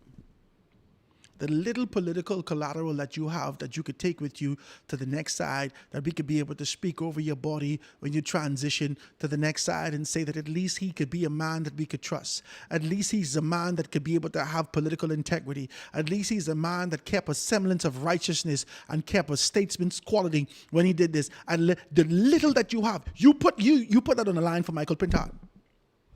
You put that on the line for potentially being able to see Dwayne Sands in a position. You put that on the line for this last set of people that every single person you touch turned to dust. Everyone. Now, you would like to say, yeah, but what about Michael? No, Michael wasn't. He did that as a support to Michael Barnett. But Michael Barnett was pushing Michael. At the end of it all, where was he? He had to go to North Abaco to try to be able to help Boodle. He had to do multiplicity. He had to cut himself in several quadrants and send one piece to Philippa, one piece to Boodle, one piece to South Beach, and every one of them failed. And Michael stayed with his daughter, Michaela, and they won the constituency. And dare I say, they didn't win that the constituency. The Free National Movement won that constituency. Because now it's a very clear representation that constituency is a Free National Movement constituency. It didn't matter. I thought it was for Minnis. I thought that this love and affection was for Minnis. I thought that this sort of an idea of being able to pour this love and appreciation and this commitment was for Minnis. Minnis gets slaughtered in the people constituency. Dr. MacGyver did better than Minnis. A former prime minister, I couldn't believe it. I said, Jesus, what the, wait.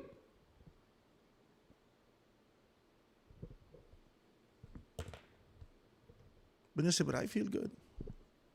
The woman asked him, the reporter asked him before the polls before the polls close. So what you can do if you can win? He said, I want to talk to you. You ready then being too negative? You too negative. I don't even want to talk to you right now, right? All right. After the defeat, he came back and been able to, well, I'm going to be okay, I ain't got nothing to do with them fellas. That ain't got nothing to do with me. Nothing, don't ask me. Nothing to do with them. I stay with the F&M business. I agree with him 100%. Let's read the rest of this.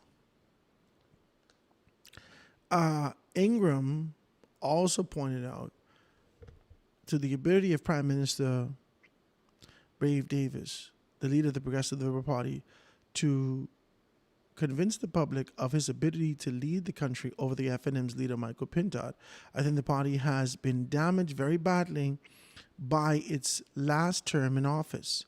The Free National Movement that the public had come to expect and to respect and to support did not appear to be the F&M that governed them the last time.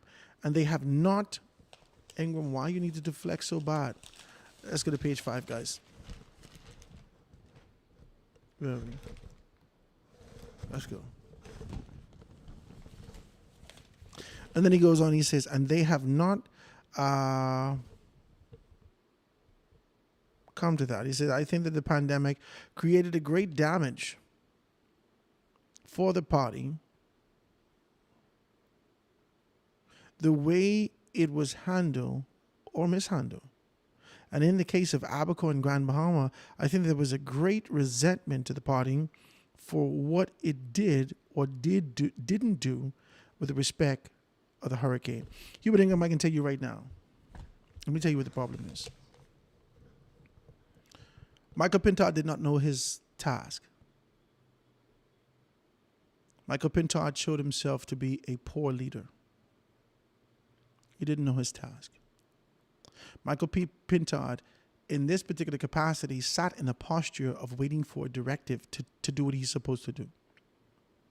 He's good at following directives. But in terms of inspiration, motivation, and the steps necessary to be able to perform, Michael Pintard did not do his task.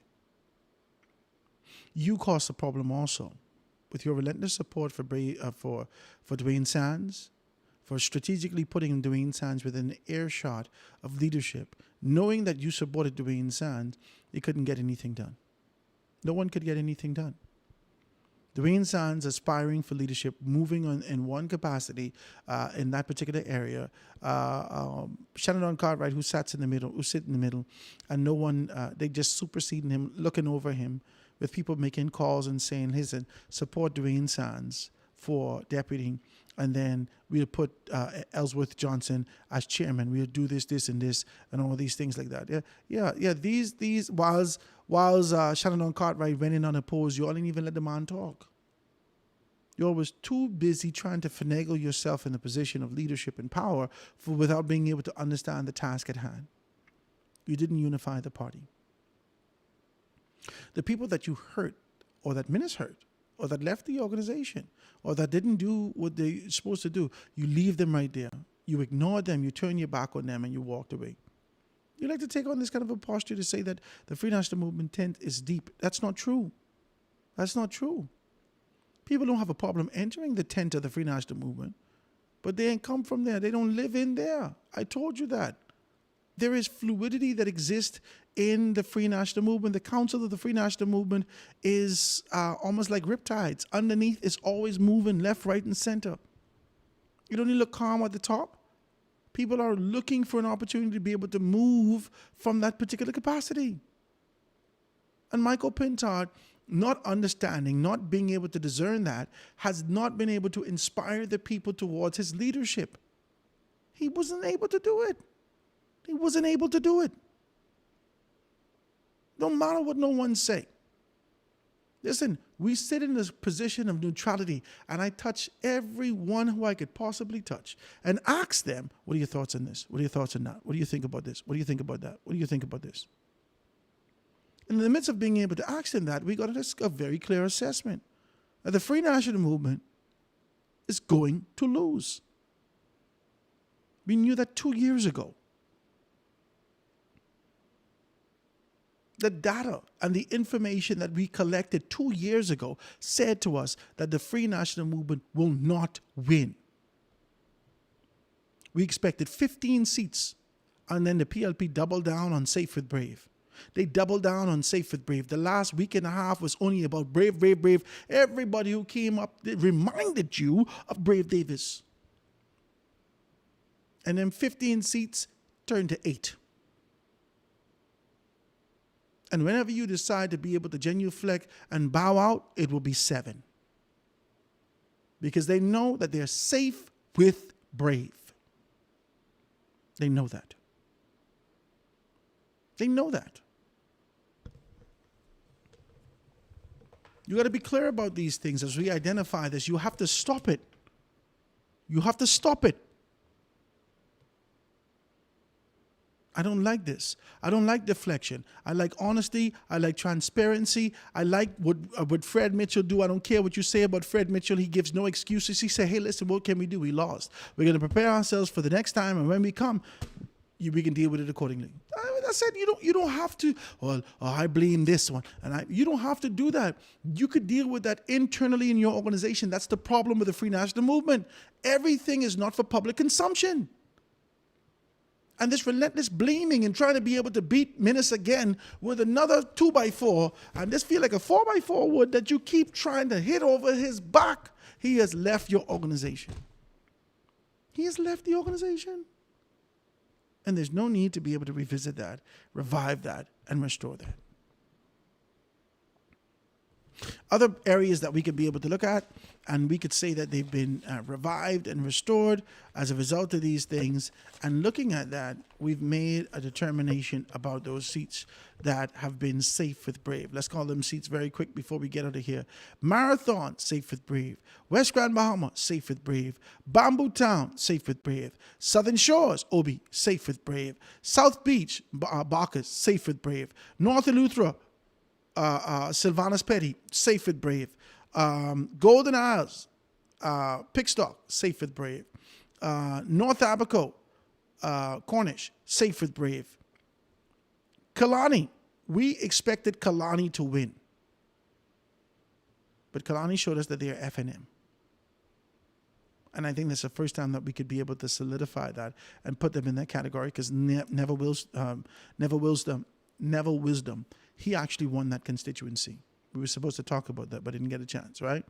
Yamacraw, Safe with Brave. Pinewood. Remember, I tell you that the entire election, for me, the entire election was hinged on that constituency. I told you about that. Pinewood. Very first time that they ever chose consecutive leadership in this particular capacity. Pinewood, Safe with Brave. Pine Ridge, safe with Brave. And she won in a handsome manner, comfortably. Every single one of them safe with Brave. You all sin. Anyway, praise Jesus.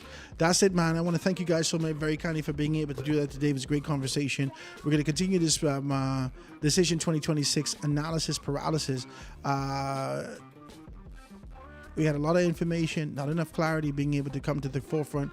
Let's talk about these things. A lot of people are just saying stuff, but not being able to give us clarity about matters that actually matter, and being able to talk about those things. It's good afternoon, Howard Grant. I wanted to know, can the elected government have a referendum 40 days after an election it's called, so the registered voters can vote?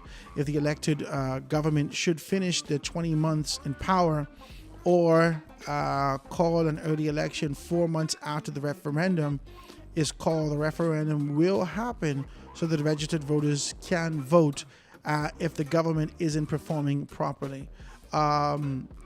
This is a hypothetic out of the clouds in the third dimension. But I can tell you one thing, that will never happen. That will never happen. The governments of the Bahamas, any government has an agenda to be able to fill and fulfill those things. Guys, I got to go. It's 2 o'clock. I want to thank you guys so very kindly. We're going to read some more of these things and be able to join us in conversation the next time. I want to thank you guys so very kindly. You have a beautiful day. Ladies and gentlemen, this is The Foundation with Howard Grant. Stick and stay with me. We're going to be able to slide on some other things. 103.5 in Grand Bahama, 103.7 in Grand Bahama Dove, and all over Foundation 242. All right? Have a great day, guys. Going to see you next time.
Thank God. First and foremost, I gotta thank God. I thank God. First and foremost, I gotta thank God. Good afternoon, ladies and gentlemen. 104.5 FM, 1540 AM, 810 AM, all over Las Bahamas. The shallow waters. I hope you guys are good out there wherever you are in La Ciudad, wherever you are around the world listening in to us. We want to say congratulations to Prime Minister Philip Brave Davis for being able to be sworn in as the Prime Minister of this country consecutively for the very first time that we've been able to see that in over 30 years. It is a wonderful thing. It's a wonderful feeling to know that there is a mandate that has been accepted by the government, and the Bahamian people has given them a mandate. 58% based upon the information that's coming out there, and we're grateful to you for being able to do that. Guys, let's talk about these things today. I want to be able to express a little bit of my disappointment with former Prime Minister Hubert Alexander Ingram with the relentless deflection and being able to identify who has done what and all these things. Let's just forget about that, squash that, and let's keep moving in this particular direction that we should go. All right? I want you guys to join me in conversation today. You can be able to do so 827-0111. This is your hour of power. 827-0111. We can talk about this voter, the quote-unquote tragic voter turnout that we're seeing in the newspapers today. Guys, you can check me out on 242, foundation242.com. I'm live on YouTube right now, foundation242.com. You can check me out on all those particular platforms as we continue to be able to jam with you and talk to you about where we are. All right? Let's take our first commercial break. We're going to be right back after this. First and foremost, I gotta thank God. I thank God. First and foremost, I gotta thank God. I thank God. First and foremost, I gotta thank God. I thank God. First and foremost, I gotta thank God. I thank God. First and foremost, I gotta thank God. I thank God. First and foremost, I hope y'all ain't mad at me. I kept you on. I normally do this show and kept you on. This is a makeshift syndication. So you see me on different platforms. I just want to be able to kind of reach as many persons as possible throughout the country. So y'all don't fight me. This is where we are, all right? This is The Foundation with Howard Grant. Let's continue to be able to jam with you. And we're taking this quick break. We're going to be right back from Zenadis after this. This is an interlude. Zenadis is on break. So you'll see me in 2 seconds. First and foremost, I gotta thank God. I thank God. First and foremost, I gotta thank God.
And we are back, ladies and gentlemen, live and in full effect with you. This is your Hour of Power. Howard Grant sitting with you, jamming right here on ZNS 104.5 at 1540 AM, 810 AM.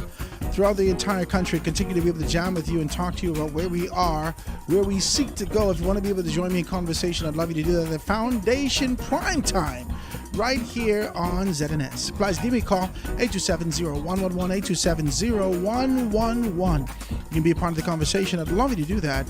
I look forward to hearing from you guys. Let's talk about where we are from a national perspective, from a national standpoint, from a national approach, being able to identify that and see exactly what's what. Let's just get into it right now. Now, the papers, I put some stuff out here today, and I thought it was peculiar.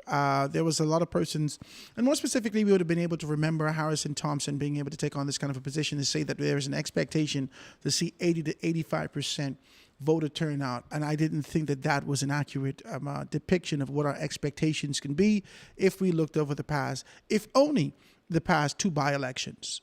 The past two by-elections indicated that it only could be 60 to 65% on the high end.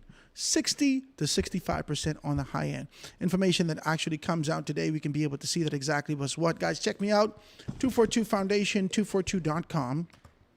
Foundation 242 on all the social media platforms. You can be able to see it. Let's read a little taste of the paper today. It says Tuesday, unofficial voter turnout of 58% would mark a horrible collapse in the participation if confirmed. Parliamentary Registration Department election consultant Jeffrey McPhee said yesterday, warning that the turnout appeared to have fallen below than even the 2021 snap election held under the COVID-19 conditions.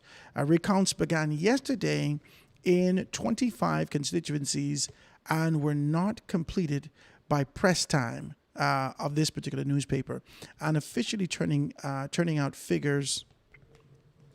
Officially, turnout figures unsettled, and 58% is a blow. This is what he said. Mr. McPhee said, who stressed that this was not the official figure, but was based on numbers officials were able to assess on the election night.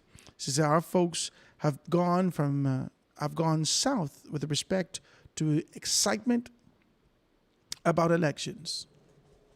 Let's put it up on page 3 and see exactly what's what. It says they've gone south with excitement from elections, and this kind of position, let's read some more, is really horrible.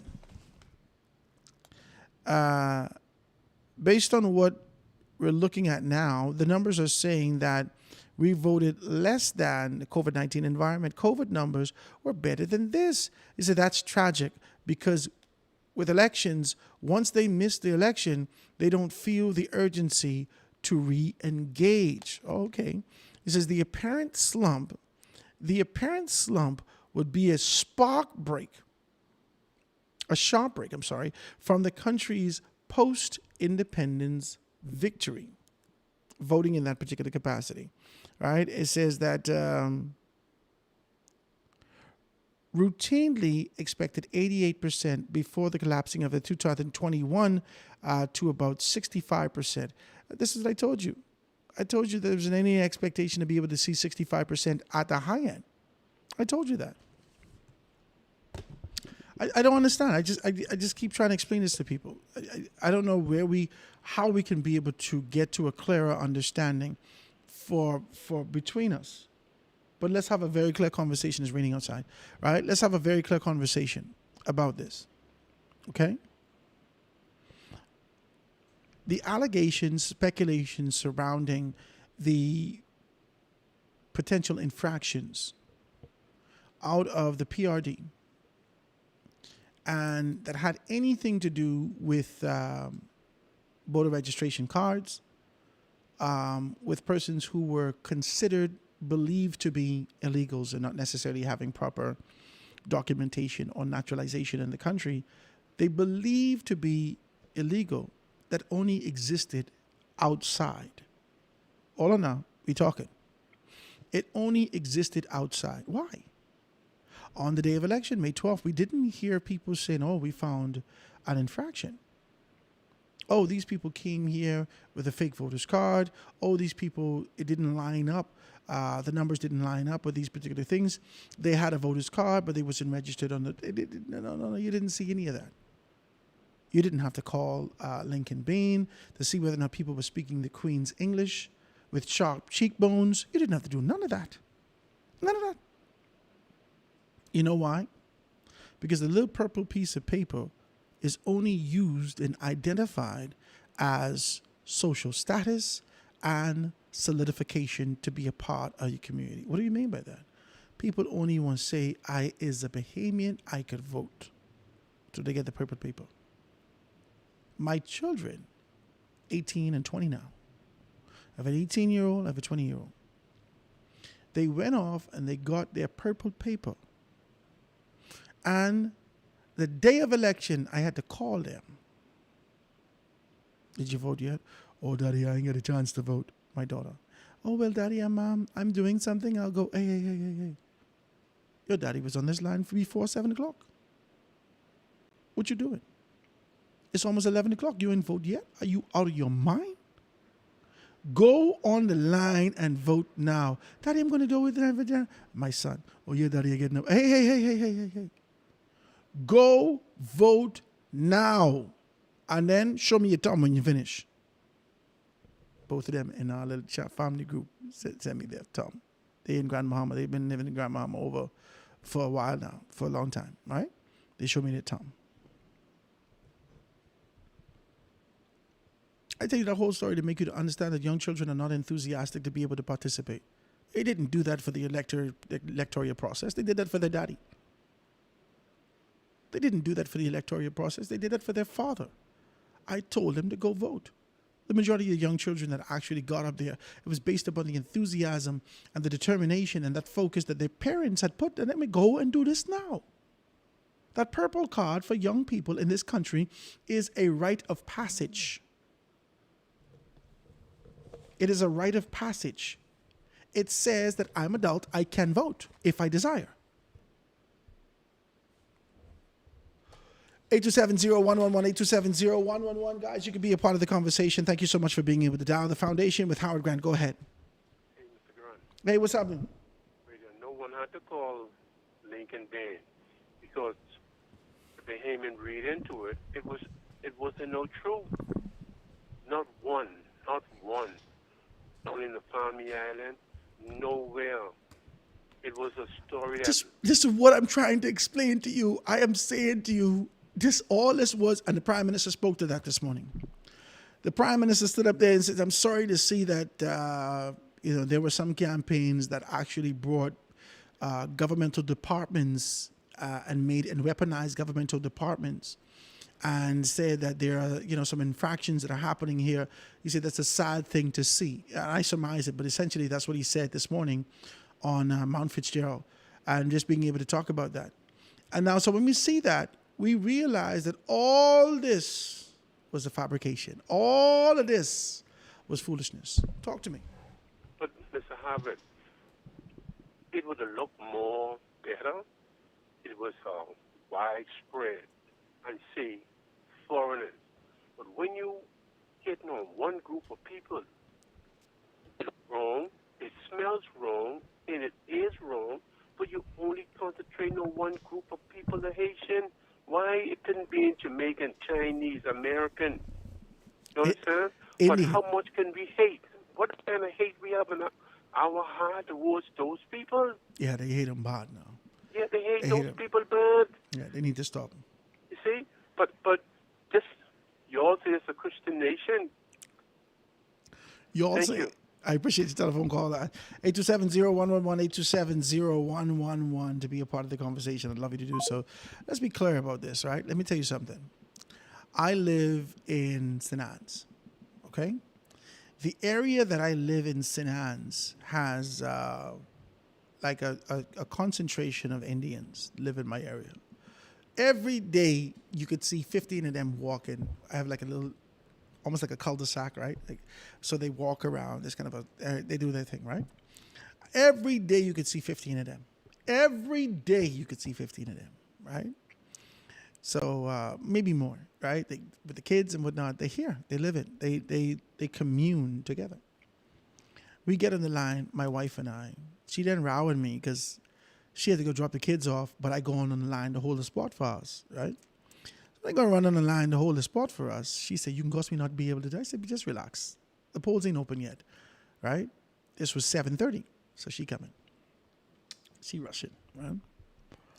When we get on the line, nobody was in front of me, but because of how the polling division set up, I sat out in the front waiting on her. So people left and they stood up in the front of the door. So when we got to the door, there was a group of these same Indians standing up in the front of me. You didn't even hear me. It's a grouping. The same 15 people who'd be walking every day. They was on the line to vote. They were enthusiastic. I don't know what they were saying, who they voting for. They was talking in their language and doing their little thing and doing whatever the case may be. And so what do you call that? The presiding officer, the person who announces you at the door. She started to call that name and she was using all the special R's and this and that. Right, whatever. Right? I said, "Oh, this is impressive." So I said, "When it's my time," I said, "I can tell her." I tell my wife, I said, "I can tell her. She better say my name just like as she say them people's name," right? So I went to her and I said, "Hey, listen, I want you to call every R in my name with the R. You." I say, "Howard Grant." She laughing at the door. I said, "You ever say, you better do that like that, right?" So she said, "Howard Grant." Everybody in there must have laughing, right? But we voting. And they voting. And I say, "No Haitians, and Haitians live in my area at all. I don't know none. They just come and clean up and then they're gone. None live in my area. You're making so much things about these Haitians. It's amazing." Call on the line with us live. Go ahead. Hello. Hi, how are you? Pleasant. Good afternoon. Good afternoon, my brother. What's happening? God the Father, God the Son, God the Holy Spirit, one God, amen. Praise God. Go ahead. Pleasant. Good afternoon to the Bridgewaters. My brother. Yes, sir. Go ahead. I overheard a couple of people just now say, we pick on the Haitian. They got a hate for the Haitian. I don't want that to be spread about the place because that's absolutely wrong. Talk to me. The Bahamians love Haitian. Mm-hmm. The reason why the Haitian flock here is because they know they get good treatment. We hire them, we feed the family, and that's why they flock here. But the difference is with the other other persons come legal and they overstay their time.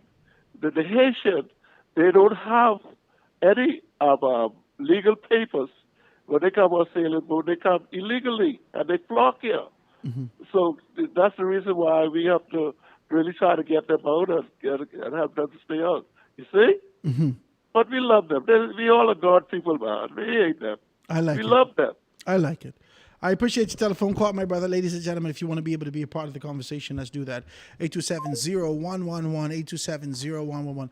Let's get to something, man. I want to touch this very quick. I don't like this kind of deflection, all right? I don't like this deflection and the shunning of your responsibility. I don't like this. I can say this to you with clarity. I do not like that the Free National Movement is relentlessly identifying a target to blame as to the type of leadership that can absorb that blow and move forward. In 2017, when the PLP lost, abysmal loss, right? When they was blown out, when we thought that was it for them, when we thought that they would never return again, when we thought that they was dead in the water. In 2017, and you pushed the microphone in Fred Mitchell's mouth in his particular capacity of being able to speak for the organization, Fred Mitchell never cried. You never cry. You would expect some whining out of him. You would expect this. Or you expect that. You say, "Hey, listen, what you want to do? You lost. All we do now is prepare ourselves and get ready for the next time. We got it next time." That's it. That's all he did. He never identified anyone to blame in the organization. He never did anything to be able to tear open that proverbial wound that exists in the organization from that significant defeat. All he said is, hey, we lost, and we're going to prepare ourselves for the win next time. That was the language that the party took on. The party took on a language and a very clear understanding that despite this defeat, there will be victory. Victory is ours. We saw the Prime Minister, Philip Brave Davis, in the capacity as leader in the House for the opposition. We saw Glennis Hanna Martin, we saw Picewell, and we saw I. Chester Cooper take on this kind of a position, and they held the government to a significant account. 35 of them. They held the government to a significant account. They kept beating at them. They kept dealing with them. They kept doing their things, and they were extremely impressive. They were extremely impressive. They didn't crack under the pressures. They didn't crack under the social assumption and the presentation of the optics. They didn't crack. They stayed together as an organization. They made modifications internally in their organization. They fortified their constitution. They created a space to ensure that we can incorporate young people. They did everything. They strategized their approach to victory. They never cry. They never whine. They won. They won. In 2021, even on a snap election, when the Prime Minister was able to call a snap election, the next morning you wake up, all you saw was the city yellow with the New Day concept. When you wake up the next morning, they were unified. They were committed to this particular concept, and they found themselves in victory. They have not stopped working from 2017. The PLP has not stopped working from 2017. The FNM themselves, they have not stopped working from 2017, trying to figure out a way to kill Dr. Minnis. I just want to be decent with you. Let's take a next telephone call. Julian, what's happening with you? Say good afternoon. Oh, come call back again, Julian. Call back again, Julian. Go ahead. You don't have to hang up the phone on the second ring, I can answer it. Just let it go through. All right? 827-0111, 827-0111. I'm disappointed to see that the FNM keep looking for somebody to blame. It ain't nobody's fault but your fault. You didn't inspire people. You didn't motivate people. You didn't create in our minds, in our hearts to be able to move in this direction. You did none of that. You did none of that. Let's take a next telephone call. Call on the line. You're on with us live. Go ahead. Howard. Hi.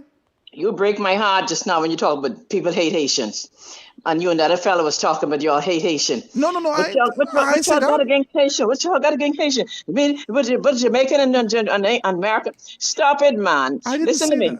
Listen. Go ahead. When Daddy had all kind of property, and we had 1 million Haitian working all around, from I know myself. Mm-hmm. And they were so good, they would tell you the plan they doing and what plant is good for this and what. We're only 7, 8, 10 years old, and they telling you this is good because your children are just watching them on the swing and the slide and whatnot in the yard, and they working, and they tell you what this is good and what is that, and they were so sweet, and everything they tell you they do some kind of I can't remember the name of the thing, like potato. Anyway, they tell you everything, and So lately I say, I wonder why everybody against Haitian. And I call my brother. My brother say, Sandra, that's because they're not the same anymore. It's a different set of Haitian. Say, Sandra, they're a new breed of Haitian, and they don't even listen to you no more. They would come to the yard and they would tell them, look over there, and they go and get. And now I learn this is the problem. Y'all got to get things straight. The new breed of Haitians is not the same when we were small and Daddy had all kind of acres. Oh, here's 90 acres where I'm standing now. Haitians were all about weeding and planting. 90 acres. And the other properties, anyway, and they were sweet. But something went wrong. We don't know what happened, what caused them to be disgusting. Inbreeding with they behemoths. are no good anymore. So stop saying we hate. We don't hate nobody. And you listen to Lincoln 1,000 times, 3 billion. He don't hate no Haitians. He hate them. They're not coming legal. They come in on the shanty boats. My brother-in-law have to go out here on the ocean. We live on the ocean. He have to go out there in the morning and burn they don't come no more because they come on plane now. How the devil happening? And they come. So they come with workers' paper and passport and everything. I don't know if that's true, but they come in with everything. You're not supposed to come with everything. You're supposed to get it. That's anyway, true. So my brother-in-law get up in the morning, go burn the boat, say, because germs on it. They done come on that ship, dock it right there, I'm looking at the beach right now, and then they go scatter through the property, and they go find their friends and their people. Which island you on? And right here in Nassau. Oh, you're in right here in Nassau? Nassau. Okay, Out you're in here the in south. southern shores of the ocean, Okay, to the end of the ocean. Okay. And he had to go burn the boat, say infection and disease. So we don't hate no Haitian. It's the way they come in and they're illegal and they're not like they used to be when we were growing up. That is the problem. Thing. Stop that thing. We don't hate nobody. Okay, baby, I ain't fight Especially you. if you get a little God in you. You can't hate nobody. Praise And God. Lincoln tell you 1,000 times, we don't hate no Haitian. We want them coming properly. The other nationalities come in, they overstay, and guess what? We so slack. We overstay in the States and they chop up our passport. Yeah. but the other that they come in legal, but they so love the Bahamas, they came in legal, But they did wrong and they overstayed. But who checking? 6 years later, Howard Johnson still in the Bahamas. He come from Jamaica. We got to stop this man. Please, y'all get it right, man. Thank you. Thank you so much for your telephone call. Let's call, guys, 827-0111, 827-0111. We could be able to do that and have this kind of a conversation. Ain't hate. I think it's just xenophobia. I think it's a subtle affair. I don't think we hate. I know that Lincoln Bain would have said, if you see them, they can't speak the Queen's English, give the COI a call. We can come deal with that. You understand? We didn't see that. I'm saying to you that I didn't see that.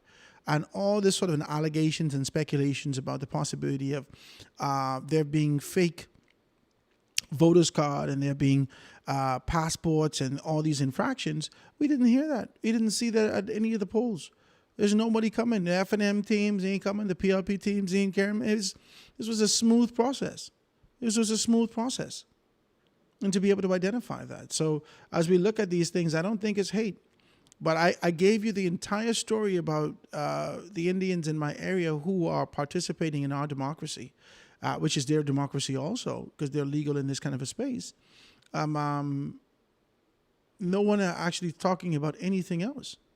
No one is talking about the fact that there are other persons that are looking to the Bahamas and looking at the Bahamas as an alternative to the United States of America, especially what's happening in America right now.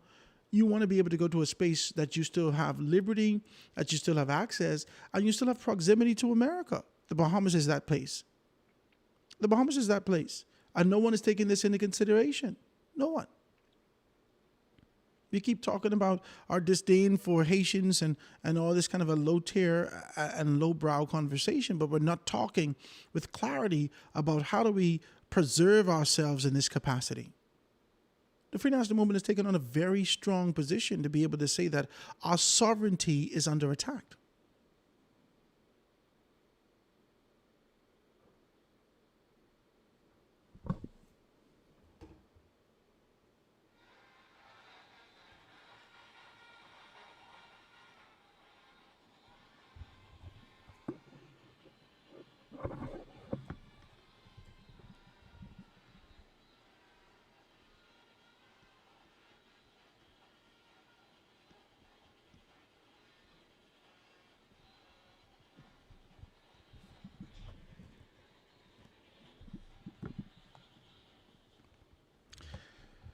And we are back, ladies and gentlemen. That was a quick interlude.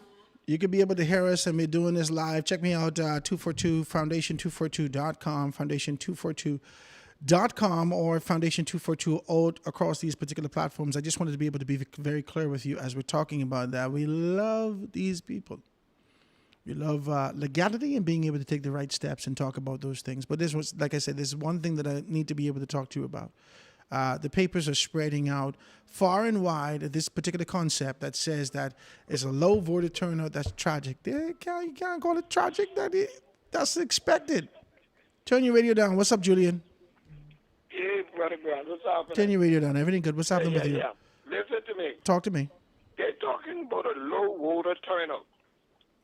Harrison Thompson. It's Harrison Thompson at the Parliamentary Department. Yeah. And the Bahamas government.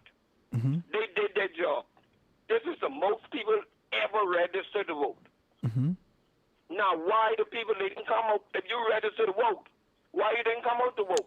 That is what they need to find out. If you go campaigning, part of your campaign is send white people out to vote. Now, the PLP beat them because the PLP ran out and get their people out to vote. Politics is a numbers game. I don't care how pretty you look. I don't care how pretty you can smile. If you don't have no numbers, you can't win. All right? Another thing. Mr. Davis was sworn in today.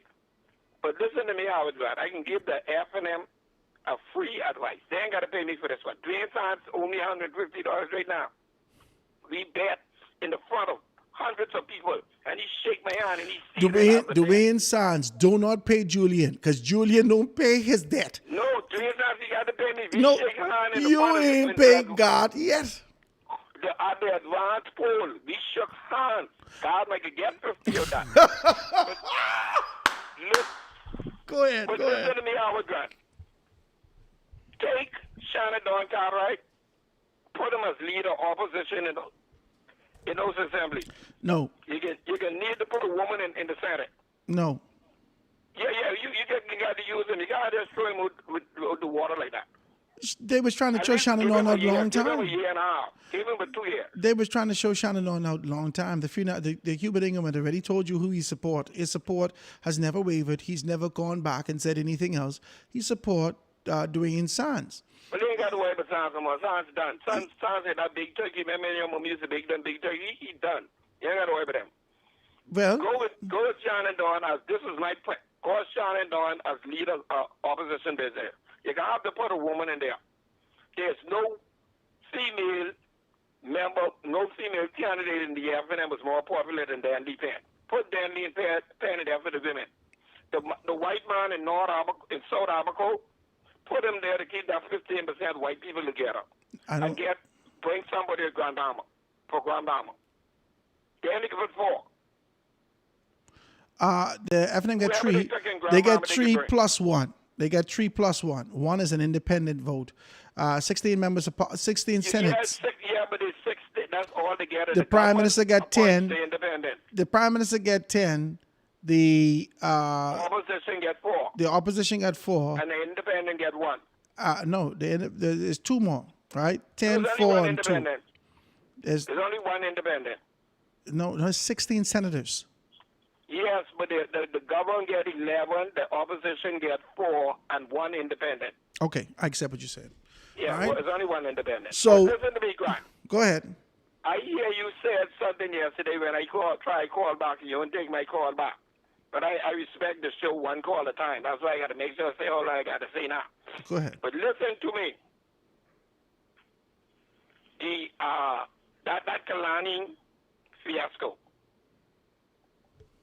I get a call. They ain't gonna beat Robin like that. They beat her by 20. They say they beat her by 20. But she had some 27 challenge ballots. My niece was one of them. Again, my niece was off in school. She came just to vote to go back. She was challenged. I don't know why she could be living out there and go to school in the States every morning and come back home every night. All right? But let me tell you this, Howard Grant. So you trying to tell me, anyway, Go ahead. you blowing your niece cover. You saying how she can live in the States and every morning, every night and come home. Yes, but my niece in school. She ain't never moved to the States. She's in school. So she could vote there. She could vote in that constituency. Yes, that's what I'm saying. Oh, They challenged her. They challenged her. They must be thought she didn't move. But she brought a student certificate. A Student visa. Yeah. To prove that she's obeying school. So that was one of the ones who voted on the white ballot.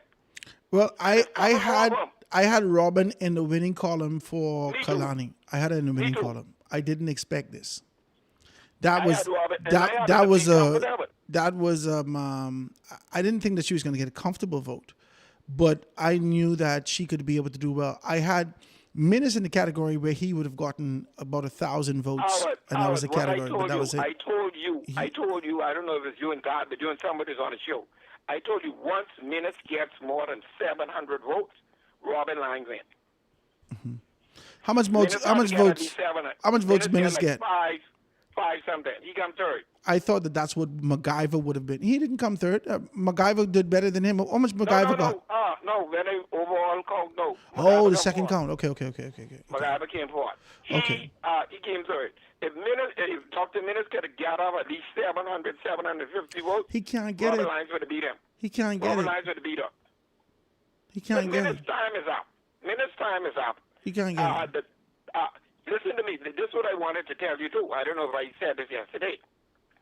That same Dr. Andre Rollins and that same Adrian White, the first convention they have, watch who can come out as leader and deputy. No way. He said, what you think? No way. No. Listen to me. Hey, Julian, you're talking, but you ain't listening no more. Go ahead. The Free National Movement will never see victory for another decade if they do that. I understand that. That's a horrible move. You know who they should look at?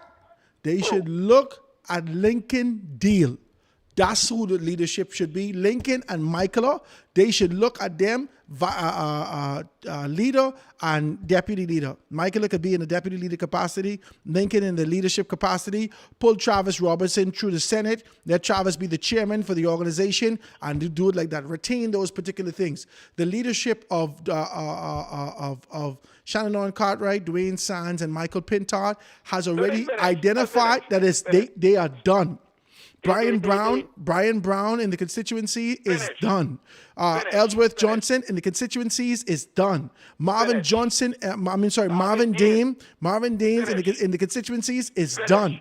The Free National Movement needs to reset and identify. See, that same reset they was trying to give the whole country, they got to swallow that now. And they got to reset in their organization. Y'all didn't hear Mr. Penta what he's saying good. After this election, we can reset. That's what he's Bye, Julian. Bye, Julian. I can see you later. That's what the man say. He say you reset, but y'all only hear what y'all want. Yeah, y'all is real nigga. Bye, Julian. I can see you later. Thank you so much for your telephone call. Ladies and gentlemen, hit me up before we get out of here. Let's stop pretending with this particular thing, okay? The Free National Movement needs leadership. In 2017, after the PLP would have lost dismally, after they would have lost in a horrible manner, they did some things internally, and you would have seen the relentless approach that Fred Mitchell in this particular capacity has taken in being able to identify, to strategically put youth in place and to give that perception. They put Barry Griffin in place. They put Randy Roll in place.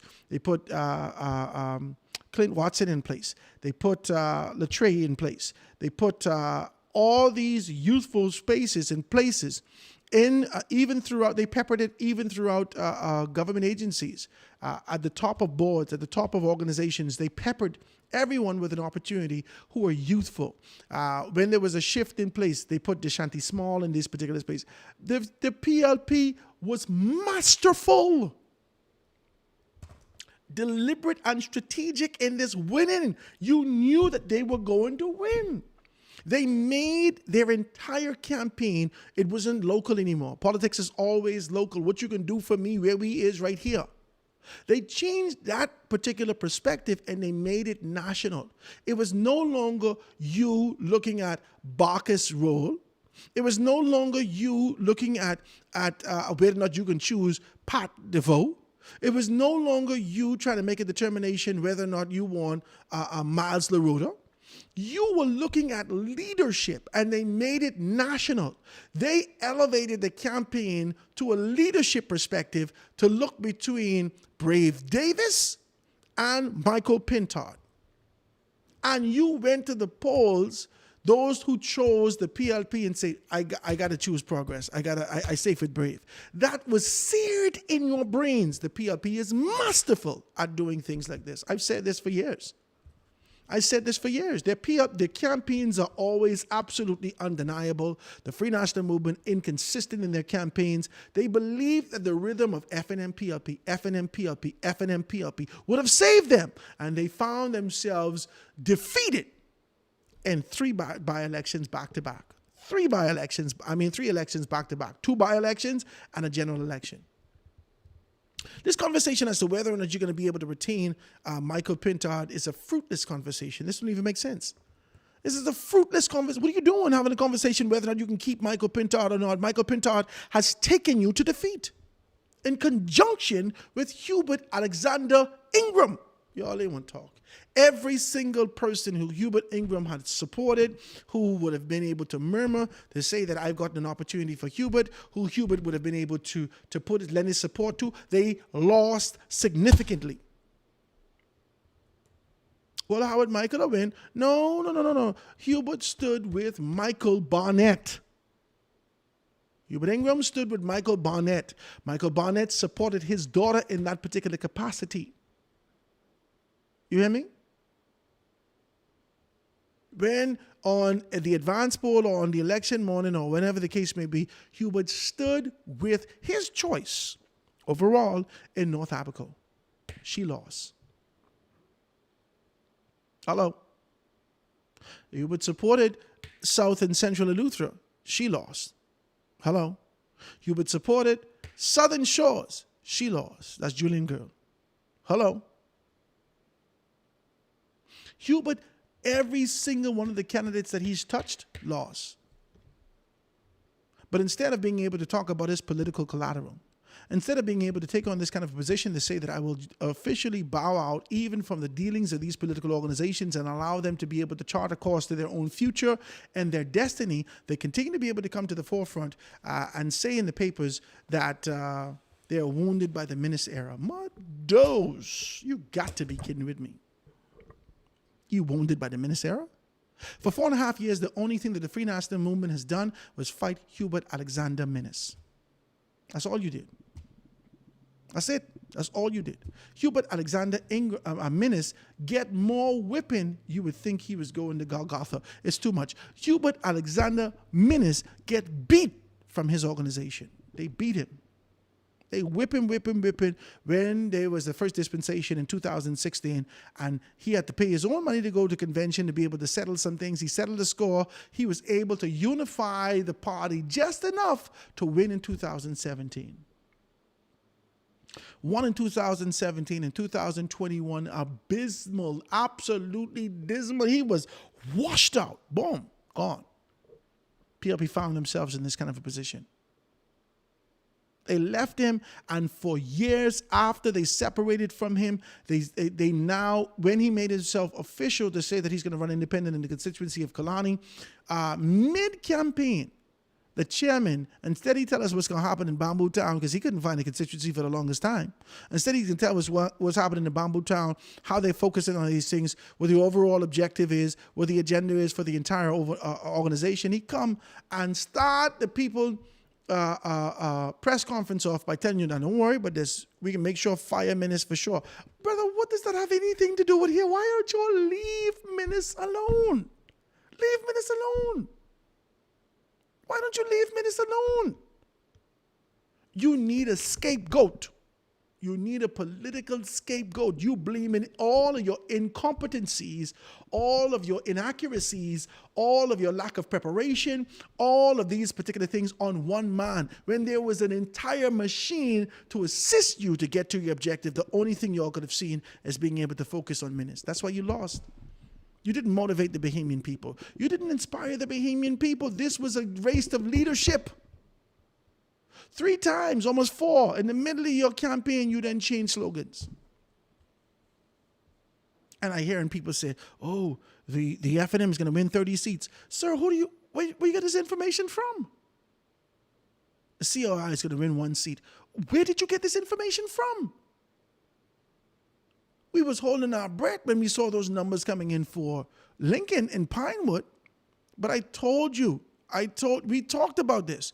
I said he got 300 in 2017. He got 600 in 2021. I said the only thing that we could hope for is he doubled the 600, 1,200. Are we talking? This is Bahamian politics. This takes time to be able to get to this position. People are not motivated, they're not inspired, there is nothing that they're offering other than just being able to choose you because you exist. You're not bringing anything there. Chavez said that Fort Charlotte is not for sale. Fort Charlotte said, really, sir? You need to calm down. And chose Sabas. The PLP run a superb campaign. When they could have taken time to hit pot shots at Hubert Ingram, they didn't. The Prime Minister was gracious enough to say thank him for his support. I see him saying what he's saying. There's only one Prime Minister on the ticket. It's me. All right, that's it. Sabas come out. I could see his bottom lip was itching. He didn't say nothing. And he won. The Free National Movement needs to do the right thing and the righteous thing and take the blow to the chin. Stand up before the Bahamian people and start the regrouping and the mending of the organization now. Stop with this deflection. You already lose. We watch Fred Mitchell. After they lose, they ain't start to blame nobody in the party. They say, yeah, we lose. That's all right. We come back, we can kill you next time. And that's exactly what they did. They beat you twice. 2 times. Twice as nice. They beat you twice. And even where there was doubt that existed in the mouth of the former leader of the organization, saying that the only person who was able to win back-to-back in this country was, that was 29 years ago, almost 30 years ago, was Hubert Ingram. I don't know if he can do it. Michael Pintard still has a chance to win. Where?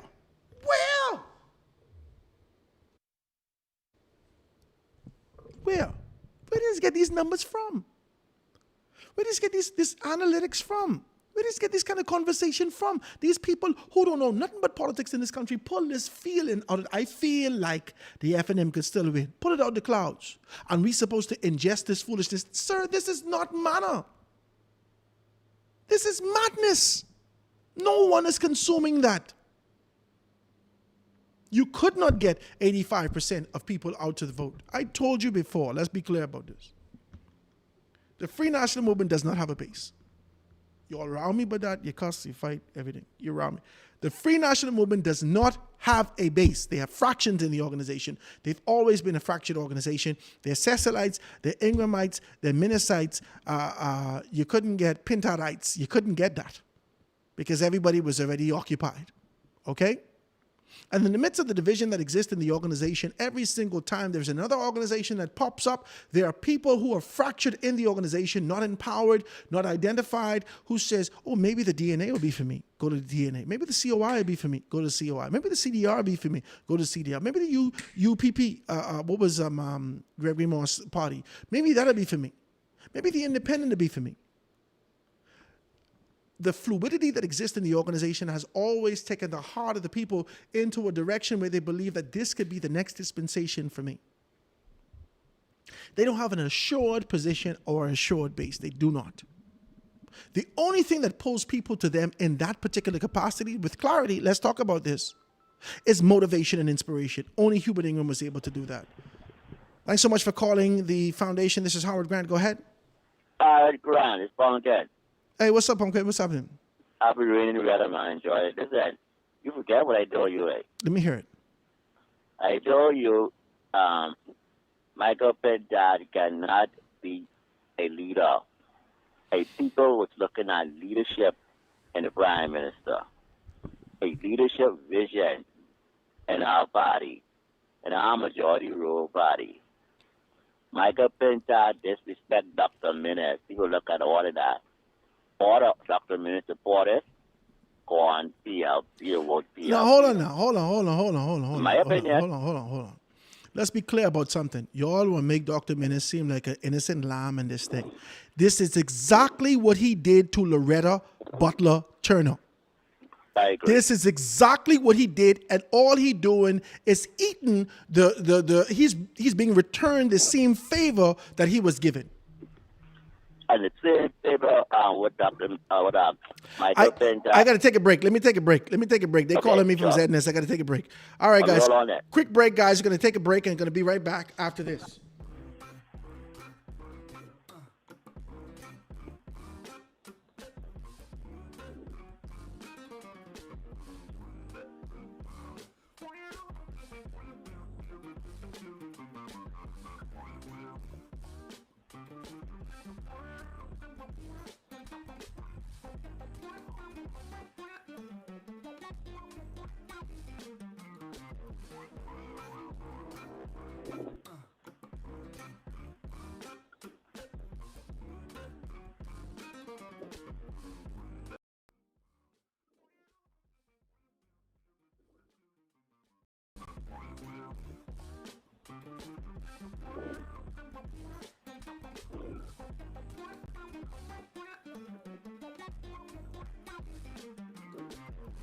And we're back, ladies and gentlemen. Please forgive me for that. We had a little break in the thing. Pumpkin, I want to thank you so much for your telephone call. Let's talk about these things in these last few minutes. Y'all take on this kind of a position, and you want to be able to identify something. The internet was freaking out, guys. We're connected by the internet. The weather is poor today, so please forgive us. But nonetheless, we're here, and we're jamming with you, and we're having a clear conversation and being able to talk about these things. Pumpkin, you still with me? Yeah, I'm still with you. Were they able to hear what I said? Need to repeat Say what you got to say quickly. Give me 2 minutes. Go ahead. Say what you got to say quickly. Okay, I know, because you're trying to break. I don't know if anybody able to hear me. Yeah, I was saying that I remember I told you I'm not surprised that Michael Pinto lost, right? Mm-hmm. But remember I told you leadership would win the election. Yeah. Prime Minister show leadership. Prime Minister show the vision, and the people show why they wanted the PLP. Remember now, Dr. administrator do nothing for this country. Literally nothing. The first 5 years of our government, every island was touched. Grand Bahama was striving again. Now, you see if the PLP to get that airport together, after them to lose Grand Bahama.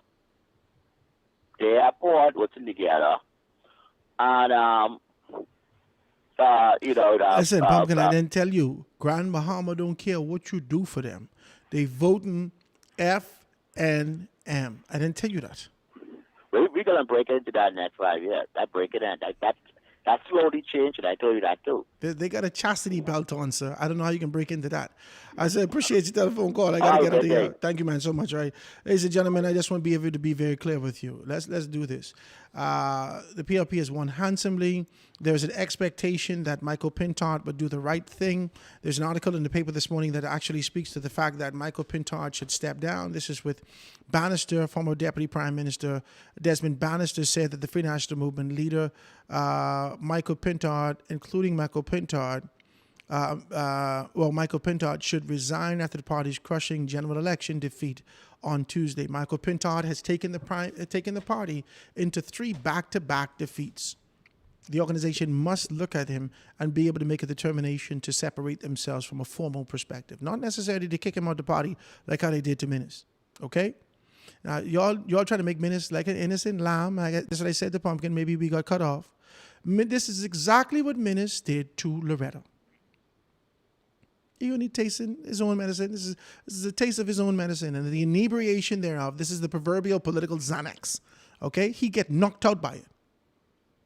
But this is what he fed to Loretta. Okay? Now, Loretta had some ambitions outside of the formation and the tradition of the organization, but that was an easy conversation. They eradicated Loretta. Eradicated her. All her years of service, her commitment, the posh posture, the sort of an idea of being able to see her in an elevated position. They got her in the front of the whole country. Got her politically. They rip her from left to right, got her politically in the front of the entire country. We don't even hear from her no more. Now when it happened to Minnis, everybody, you shouldn't do him like that. He was the prime minister. Listen, he did this to Loretta. He did this exactly what he did to Loretta. So you get a taste of your own medicine. So don't make him to be an innocent person in this whole ordeal. Yeah, they should have done some things a little bit better, but you get what you get. Because you already didn't set the precedent, and they deal with it accordingly. Okay? But this relentless deflection needs to stop. Hubert Ingraham needs not to say anything anymore. He's lost his entire political collateral. The bag that had all the proverbial gold tokens of political collateral that he was dragging over the country for years had a hole in it the entire time. When he pushed his hand in it, you start to hear a song. There's a hole in my pocket. There lies her. He can't even find the political collateral no more. Everything he touched, gone. Now, if you use him to restructure the party, you're wrong. This is how you restructure the party, in my humble opinion. Lincoln Deal, leader. Michaela Barnett Ellis, deputy leader. Travis Robertson, chairman. You got youth You got a good perspective. You got advisors from the background to be able to give them an understanding and a balance for the organization for what it could be. And you have an opportunity to be able to restore, revive, renew the organization. You can't do that with an old mindset. You cannot do that. You cannot put new wine in old wine skins. So you get rid of the old wine skins, and you pour new wine into the F&M to make sure that they can be able to find themselves in a position of growth and development. That's what you do. That's your hour of power. I don't want to hear nothing else from Hubert Ingram. He finished. I don't want to hear nothing else about Hubert Minnis. He finished. I don't want to hear nothing from Dwayne Sands. He finished. I don't want to hear nothing about Shannon Cartwright. He finished.